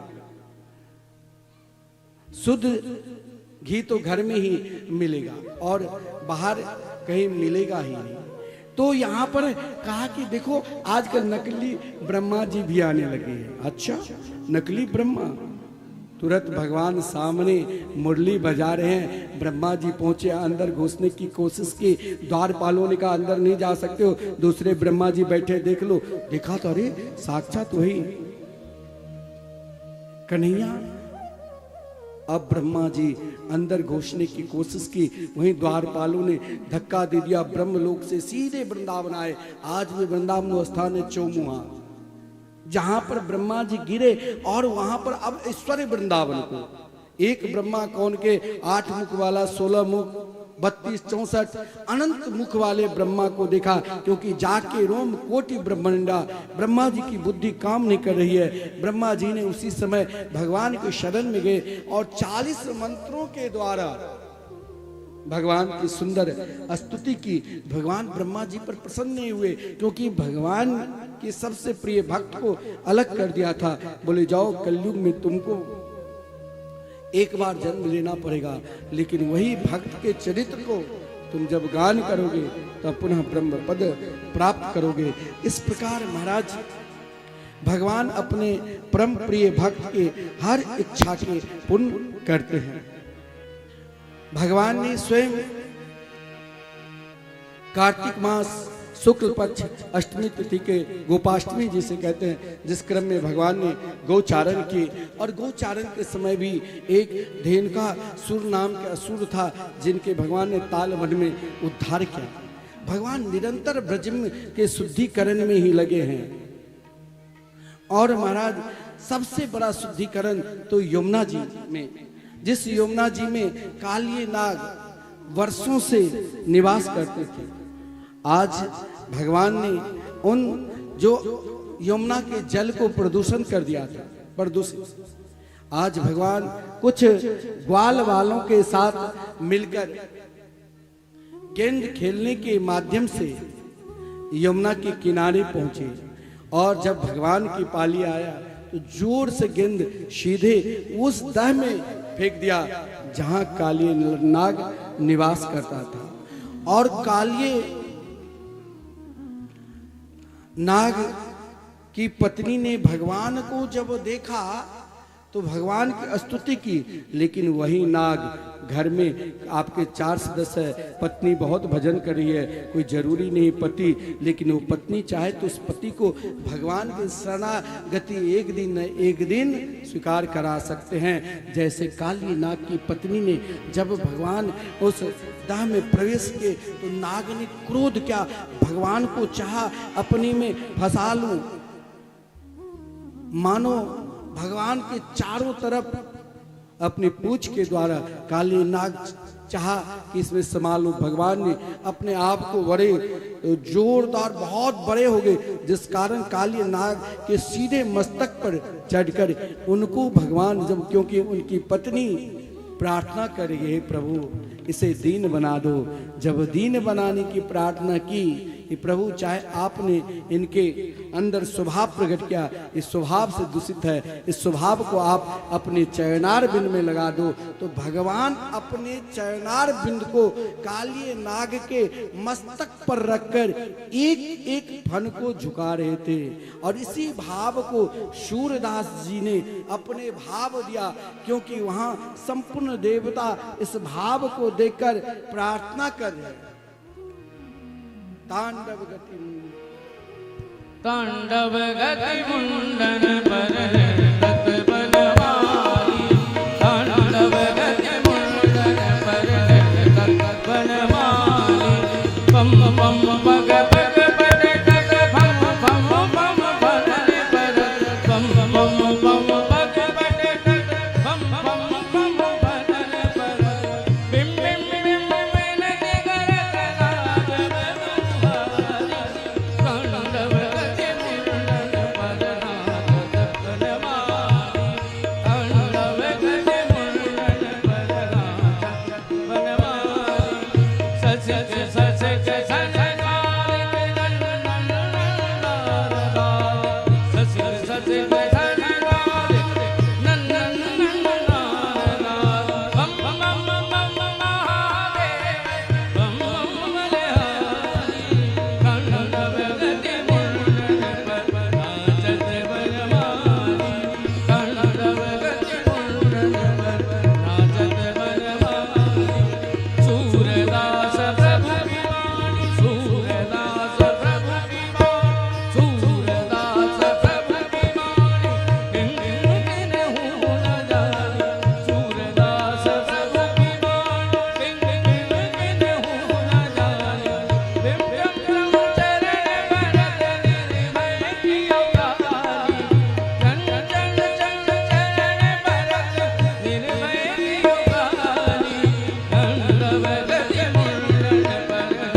कृष्ण कन्हैया लाल की जय। संपूर्ण देवलोक के देवता देखकर आश्चर्यचकित है। माता यशोदा जो मूर्छित हो गई थी, अपने पुत्र को काली नाग के ऊपर जो नृत्य कर रहे थे, क्योंकि भगवान शिव भी उस तांडव नृत्य को देखकर हर्षित थे। सजनों, इधर काली नाग को भगवान ने रमणक द्वीप भेज दिया। भगवान भक्त को निरंतर अपनी ओर खींचते रहते हैं। जिस समय भगवान गोचारण करने के लिए कुमुदवन से गिरिराज गोवर्धन की तलहटी में प्रवेश करते, उस समय ब्रजांगनाएं, ब्रज की गोपिकाएं की चिंतन देखो। जीवन में चिंता छोड़ो, जब चिंता आवे तो चिंतन में लग जाओ। चिंतन देखना है तो उन गोपियों को देखो। श्री कृष्ण ने 2 बार श्रीमद् भागवत महापुराण में बंसी बजाई। श्रीमद् भागवत महापुराण में 2 ही जगह मुख्य रूप से बंसी निनाद के वर्णन है, और प्रसंग तो कई है, लेकिन बंसी निनाद को एक बार जब बंसी बजाए, जिसे बेनु गीत कहते हैं, उन बंसी को जितने भी संसार के जीव मात्र थे सभी को सुनाई दी।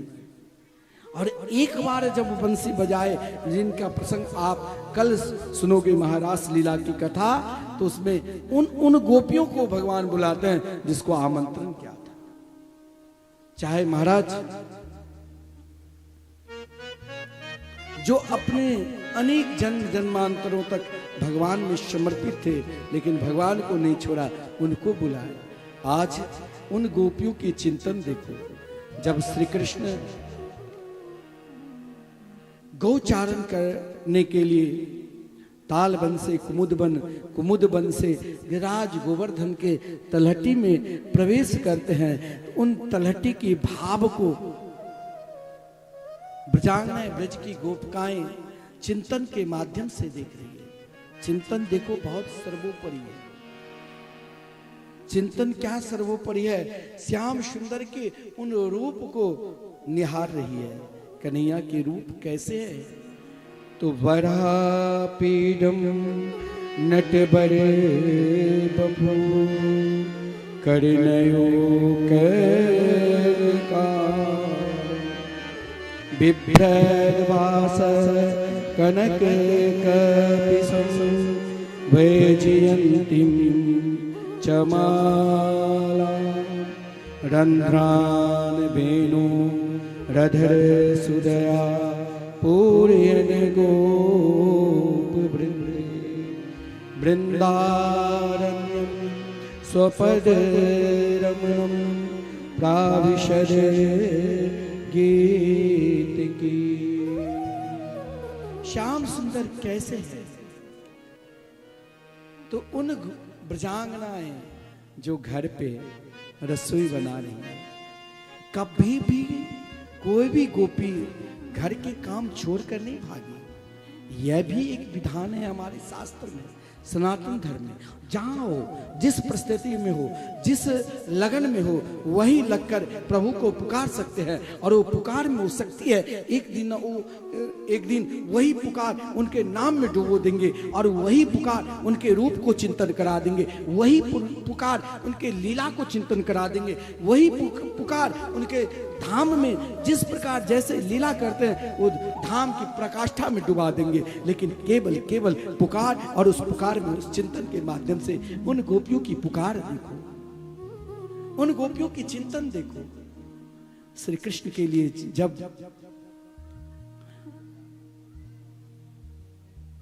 देख रही है, कहां से? घर पर बैठकर। जब श्री कृष्ण गोचारण करने के लिए एक वन से दूसरे वन में प्रवेश करते हैं, तो कन्हैया के स्वरूप कैसे हैं? बरहा पीडम नटवर बपू। एक नट जब खेल दिखाते हैं तो कुछ देर हम लोगों की प्रसन्नता के लिए, लेकिन वो कैसे नटवर है?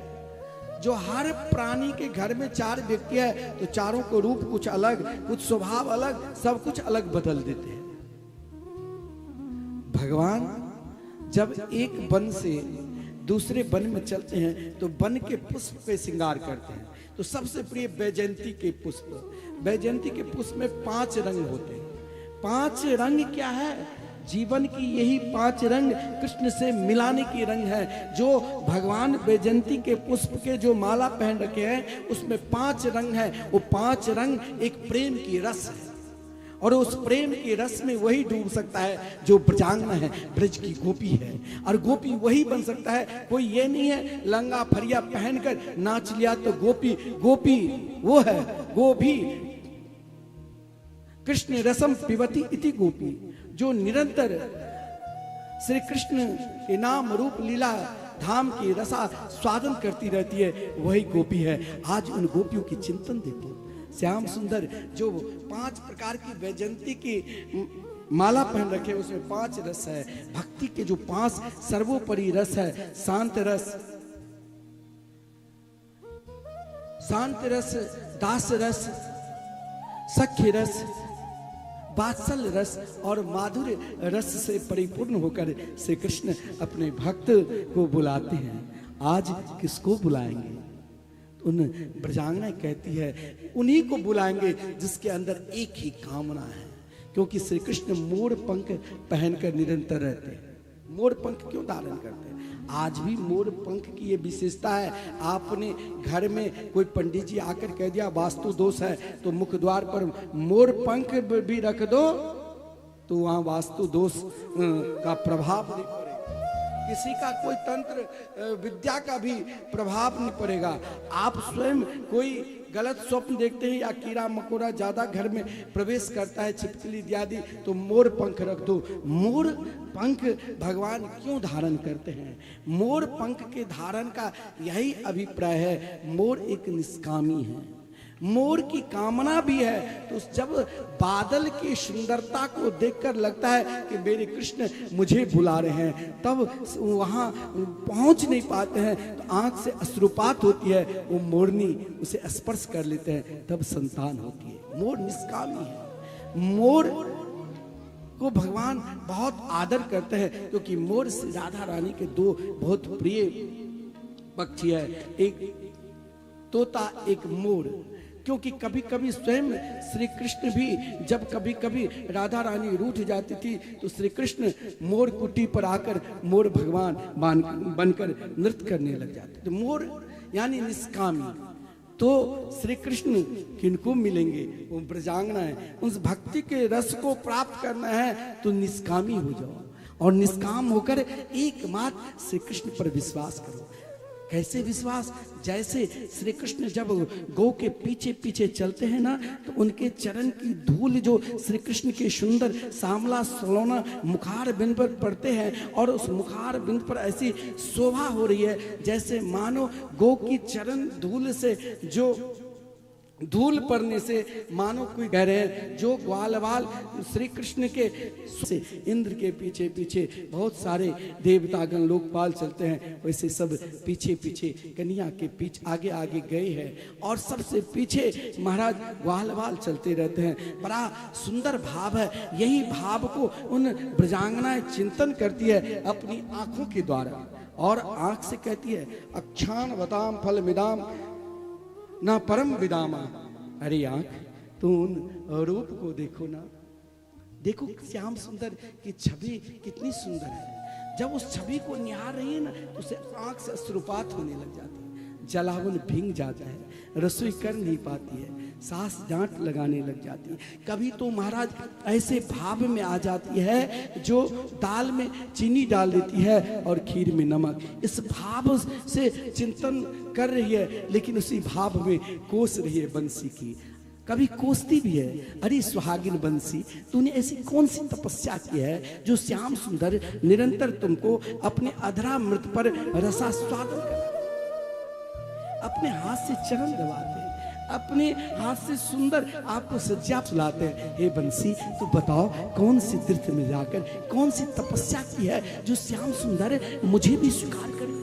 जब कन्या बंसी बजाते हैं ना, तो गौएं घास छोड़कर एक नजर से कृष्ण की ओर देखने लग जाती थी। घास मुख में यमुना जी की धारा हर जगह पूर्वाहिन की ओर बहती है, लेकिन श्याम सुंदर जब बंसी बजाते हैं तो कहीं यमुना जी की आज भी धारा पछवाइन रूपी धारा बह रही है यमुना की। जब श्याम सुंदर बंसी बजाते हैं तो उनकी बंसी की धुन सुनकर वो जो बड़े बड़े शास्त्र के मर्मज्ञ है, जो कहते हैं मेरे शास्त्र बड़े, मेरे शास्त्र बड़े, 6 धर्म शास्त्र के आचार्य व्यास, पतंजलि, गौतम, कपिल, कनाद, वृंदावन तरुधार पे पक्षी पक्षी निनाद, श्याम सुंदर अपने अपने शास्त्र को सर्वोपरि मानकर लड़ते थे। लेकिन श्री कृष्ण के बंसी को स्वर सुनकर स्वयं मानो चुप लगाकर उनके अधरामृत का रस आस्वादन कर रहे हैं। बंसी ने कहा तुम मुझे कोई साधारण मत समझो, क्योंकि जब श्याम सुंदर बंसी बजाते हैं तो हरणी दौड़ती हुई भागती हुई उन बंसी की स्वर की ओर आ रही है। ब्रजांगना कहती है हमसे अधिक सौभाग्यशाली तो ये है, लेकिन बंसी तूने कौन सी तपस्या की है जो श्याम सुंदर तुम्हें स्वीकार करते हैं? बोले देखो तुम भगवान के शरण में जाते हो, तनिक कष्ट हो जाता है, सर्दी जुकाम, तो पहले भगवान को छोड़ते हो। मैंने अपने जीवन में 6 ऋतु के मार खाई, मैं बांस बना, फिर भी मुझे कन्या ने स्वीकार नहीं की, जबकि मैं अपने अंदर कोई गांठ नहीं रखा। आपके अंदर नाना प्रकार की गांठ है, थोड़ा सा कुछ कोई कह दिया तो वो भी गांठ बना लेते हैं। मैंने 6 ऋतु के मार खाई, फिर भी मेरे अंदर कोई गांठ नहीं, फिर भी मुझे स्वीकार नहीं किया। जब मुझे स्वीकार करने लगे तो बंसी बनाने वाले लोहे के कील को आग में पिरोकर बार बार मेरे ऊपर पिरोता, फिर भी मैंने कुछ नहीं बोला। तुम्हारे जीवन में भगवान के पथ पर चलते हो, तनिक कष्ट आ जाता है, थोड़ा सा भी कष्ट हो गया भगवान को छोड़ते हैं, लेकिन मैंने नहीं छोड़ा। जब मैं अपने जीवन में कुछ नहीं रखा तो आज मुझे श्री कृष्ण स्वीकार कर रहे हैं, बस यही मेरा एक उद्देश्य है। बंसी का भाव ही ऐसा है जो ब्रजांगना कह रही, ब्रजांगना की पुकार, ब्रजांगना की प्रार्थना उन बंसी को देखकर बार बार कहती है गजब की बांसुरी बजती है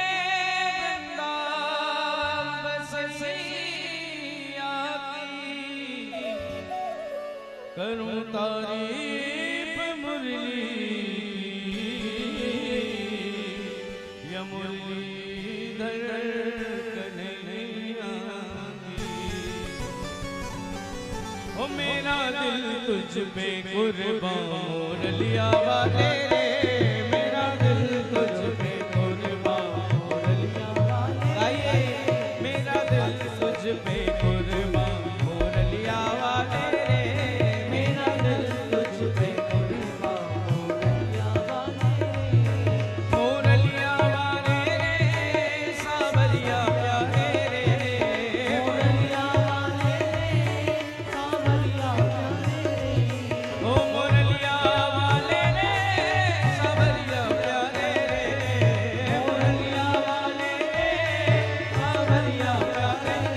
ओ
हेमंत ऋतु में ब्रजांगनाएं कत्यायनी देवी की उपासना के माध्यम से श्री कृष्ण को पति के रूप में प्राप्ति के लिए कठोर तप किया।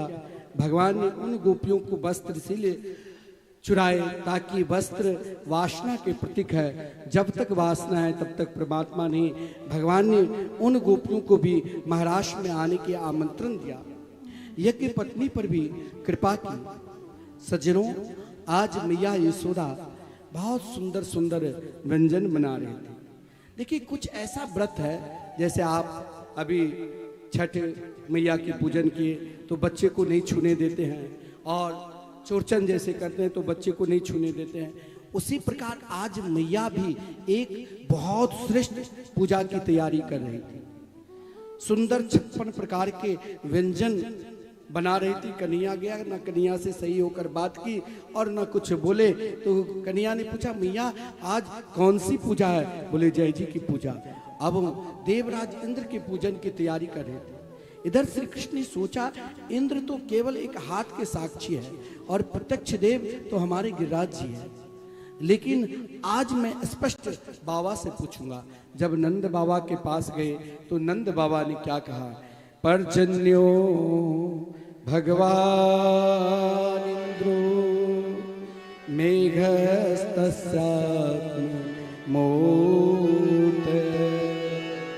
ते भी वर्षन्ति भूतानां प्रीणिनं जीवनं पया।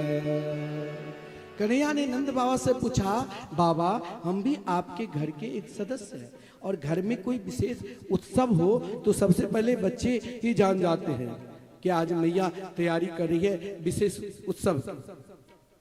लेकिन बताओ बाबा, आज मैया सही होकर बात भी नहीं की, क्या कारण है? नंद बाबा ने कहा, हम वर्षों से हमारी परंपरा रही है, कभी कभी परंपरा को भी मानकर लोग गलत कर लेते हैं। ऐसे नंद बाबा ने भी कहा, हमारी परंपरा रही है। बहुत लोग कहते हैं ना कि भाई बलि प्रथा क्यों कर रहे हो? करने की इच्छा नहीं है, लेकिन हमारी परंपरा रही है। लेकिन देखिए, भगवान कुछ ऐसी परंपरा है जिसे छोड़ना भी कोई पाप नहीं है, जैसे बलि प्रथा। इसे ना करो। मैं बार बार आपसे कह रहा हूं कि आप उतने ही 1 क्विंटल शुद्ध, 1 मन ही शुद्ध घी में लड्डू बनाकर भगवान को भोग लगाओ। मिलता है आज भी ऑनलाइन, पथमेरा के, गौशाला के, घृत, सब बहुत जगह मिलता है शुद्ध घृत। लेकिन एक बात ध्यान देना, नंद बाबा ने भी कहा, यह हमारी प्रथा है, मेरे पूर्वज सदा करते चले आ रहे हैं कि हम लोग देवराज इंद्र की पूजा करते हैं हर वर्ष धूमधाम के साथ। इंद्र प्रसन्न हो जाते हैं तो बारिश होती है, जिससे अन्न होता है, जल सुरक्षित रहते हैं और गौ माता के लिए घास भी होती है। श्री कृष्ण ने कहा, बस इतने ही लिए, क्योंकि इंद्र के अभिमान हो गया था कि मैं भगवान हूं। भगवान देवता के भी अभिमान को दूर करते हैं। श्री कृष्ण ने कहा, देखो हमारे प्रत्यक्ष देव, ब्रज के प्रत्यक्ष देवता कौन है? गिरिराज गोवर्धन। आज भी लाखों लोग गिरिराज जी की परिक्रमा रोज करते हैं। जिस कामना लेकर आप परिक्रमा करोगे ना, वो पूर्ति होगी, क्योंकि साक्षात देव है, एक महात्मा के द्वारा लाए हुए देव है।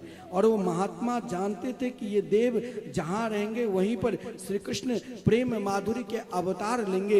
एक बार क्या हुआ तो पुलस्त्य ऋषि जो निरंतर काशी में भजन करते थे, चलते चलते सीधे उत्तरांचल की ओर चले गए और सीधे हेमगिरी के यहाँ, हेमगिरी महाराज के कोई पुत्र नहीं हो रहा था, बहुत तपस्या की, स्वयं भगवान ही पुत्र के रूप में आए। आज द्वादशी तिथि को कहा कि महाराज आप भोजन करिए, तो ज्यों ही भोजन क्या दक्षिणा देने लगे, पुलस्त्य ऋषि जान गए कि महाराज इनके पुत्र साक्षात गिरिराज गोवर्धन है, ये जहां पर रहेंगे वहीं मेरे प्रभु अवतार लेंगे। पुत्र मांग लिया। द्रोणगिरी की इच्छा नहीं थी कि दूं, फिर भी संत क्रोध न करे इसलिए दे दिया। लेकिन पिता को रोते हुए देखकर कहा कि ऋषि आपने ठीक नहीं किया, एक शर्त भी कहवा लिए कि जहां आप मुझे रखोगे मैं वहीं रह जाऊंगा। द्रोणगिरी ने पुत्र दे दिया और पुलस्त्य ऋषि ने कंधे पर बैठा कर ले जा रहे हैं। जब वो ब्रज प्रांत में आए तो गिरिराज जी ने सोचा यहाँ मेरे श्याम सुंदर आने वाले हैं। संध्या बंदन की इच्छा प्रकट की, वहीं पर रख दिया। रखते ही 21 किलोमीटर लंबे चौड़े 7 कोस के हो गए। आप पुलस्त्य ऋषि ने कहा चलो, बोले बिल्कुल नहीं जाऊंगा। तो श्राप भी दे दिया, बोले स्वीकार है, 1 तिल मात्र रोज तुम घटोगे। बोले ठीक है, आज भी घट रहे। जिस दिन गिरिराज गोवर्धन नहीं रहेंगे उस दिन फिर ये पृथ्वी भी नहीं रहेगी। गो गंगा गिरिराज जी ये सब साक्षात देव है। जिस भाव से आराधना करोगे वही फल देंगे। कामना की पूर्ति के देव है। श्री कृष्ण ने संपूर्ण ब्रजवासियों को समझाया, देखिए हमारे कुलदेव देवता साक्षात गिरिराज गोवर्धन देव जी है।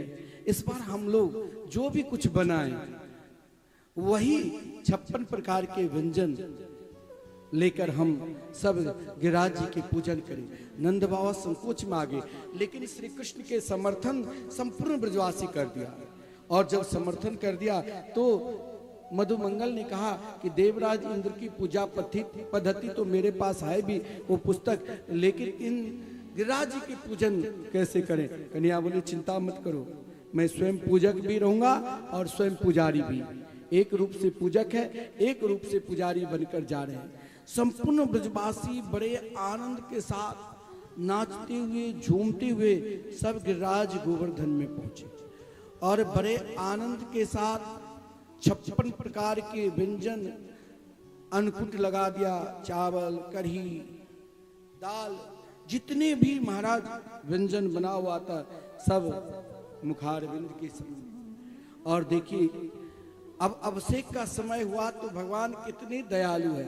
गिरिराज जी कोई छोटे मोटे देव नहीं है, तो स्वयं ब्रजवासी लोग 2-4 बार पानी बड़े बड़े घड़ा में भर कर लाए, कुछ नहीं हुआ।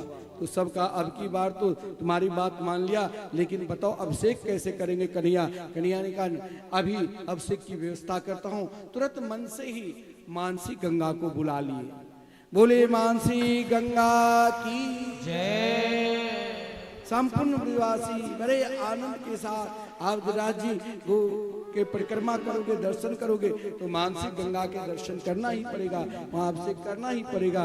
और महाराज संपूर्ण ब्रजवासी बड़े आनंद के साथ मानसिक गंगा में डुबकी लगाए। गिरिराज जी के अभिषेक हुआ और महाराज एक रूप से भगवान पूजक है और एक रूप से पुजारी है।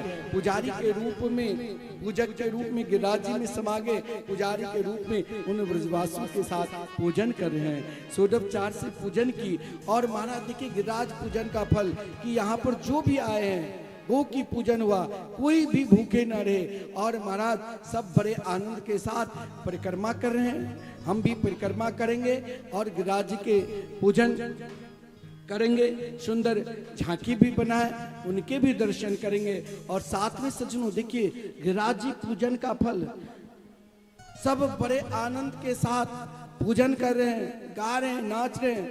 हाँ, इस क्रम में देवराज इंद्र को क्रोध भी आया, लेकिन पूजन सही है ना और पुजारी सही है। तो देवराज इंद्र देखिए सामवर्त को आदेश दिया, लेकिन सामवर्त कुछ नहीं बिगाड़ पाए। भगवान अपने कनिष्ठ का उंगली पर गिरिराज पर्वत उठा रखे हैं। सब बड़े आनंद के साथ पूजन किए। हम भी भाव के साथ आज की कथा की यही विश्राम देते हैं और कल इस कथा को विस्तार पूर्वक भी श्रवण कराएंगे। और कल आपको रासलीला की कथा और कल ठीक इसी समय श्री कृष्ण रुक्मिणी मंगलमय विवाह उत्सव के दर्शन करेंगे। सब गौ माता के लिए, भागवत मंदिर के लिए जो भी सेवा करना है वो हमारे व्यवस्थापक जाएंगे, आप उसी में देना। और कल बड़े भावपूर्वक आप श्री कृष्ण रुक्मिणी मंगलमय विवाह उत्सव का दर्शन करेंगे। अब हम भाव के साथ, शरीर यहीं रहे, मन के साथ गिरिराज जी के तलहटी में चले और गिरिराज जी की परिक्रमा करें। दान घाटी से प्रारंभ होते हुए पुनः दान घाटी आना है, जिस क्रम में आपको गोविंद कुंड, पुचरी के लोठा, जतिपुरा, उद्धव कुंड से राधा कुंड, श्याम कुंड, कुसुम सरोवर होते हुए सब ब्रजवासी वही दान घाटी आते हैं। हम भी भजन के माध्यम से आनंद लेते हुए गिरिराज जी के पूजन करें और परिक्रमा भी लगावे। श्री गोवर्धन महाराज महाराज तेरे माथे मुकुट विराज रहो। श्री गोवर्धन महाराज महाराज गाइए मुकुट विराज रहो। श्री गोवर्धन महाराज महाराज तेरे माथे मुकुट विराज रहो। श्री गोवर्धन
आप लोग ऐसे ही बैठे बैठे गिरिराज जी को मना लोगे? अरे भाई, ब्रज के प्रत्यक्ष देवता हैं गिरिराज महाराज और कथा में गिरिराज जी का पूजन हो रहा है। आप लोग ऐसे ही बैठे रहोगे? अरे खड़े हो जाओ, थोड़े थोड़े ने ठुमका लगा लो, मस्ती में झूम लो ठाकुर जी की। बोले गिरिराज महाराज की। थोड़े पीछे होकर के, आगे मत आना, ठीक है? पीछे ही होकर के नाचिए।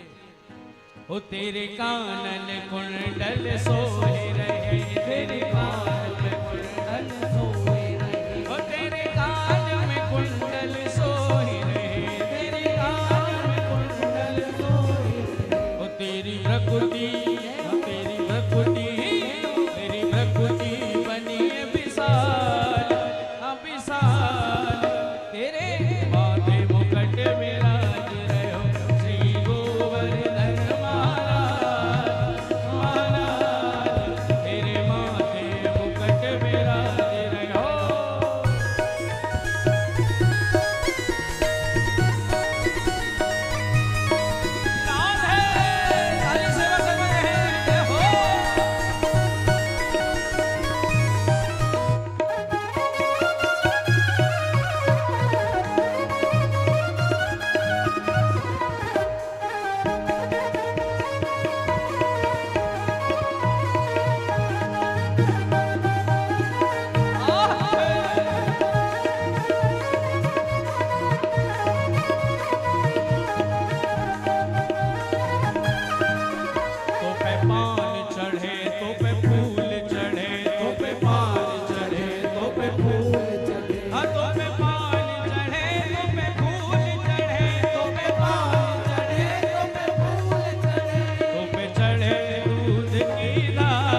शरण।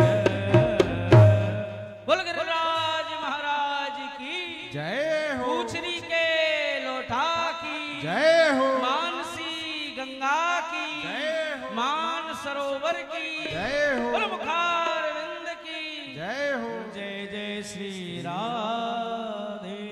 ओम चंद्रमा मनसो जात सक्षो सूर्यो जायत श्रोत्राद्वाष्ट प्राणशमुखादग्निरजायत। हे गिरिधर तोरी आरती गाऊं, हे गिरिधर तोरी आरती गाऊं, श्याम सुंदर तेरी आरती गाऊं, श्याम सुंदर तोरी आरती गाऊं, आरती गाऊं प्यारे आपको रिझाऊं, आरती गाऊं प्यारे हो हे गिरिधर तोरी आरती गाऊं, हे गिरिधर तोरी आरती गाऊं, मोरे मुकुट तेरे शीश पे सोहे, मोरे मुकुट तेरे शीश पे सोहे, प्यारी बंसी मेरा मन मोहे, प्यारी बंसी मेरा मन मोहे, या बंसी पे मैं बले बले जाऊं, हे गिरधर तेरी आरती गाऊं, चरणों से निकली है गंगा प्यारी, चरणों से निकली है गंगा प्यारी, जिसने सारी दुनिया तारी, जिसने सारी दुनिया तारी, उन चरणों में मैं शीश झुकाऊं, हे गिरधर तोरी आरती गाऊं, श्री हरिदास के प्यारे तुम हो, श्री हरिदास के प्यारे तुम हो, मेरे मोहन जीवन धन हो, मेरे मोहन जीवन धन हो, मैं वास सदा वृंदावन पाऊं, हे गिरधर तोरी आरती गाऊं, श्याम सुंदर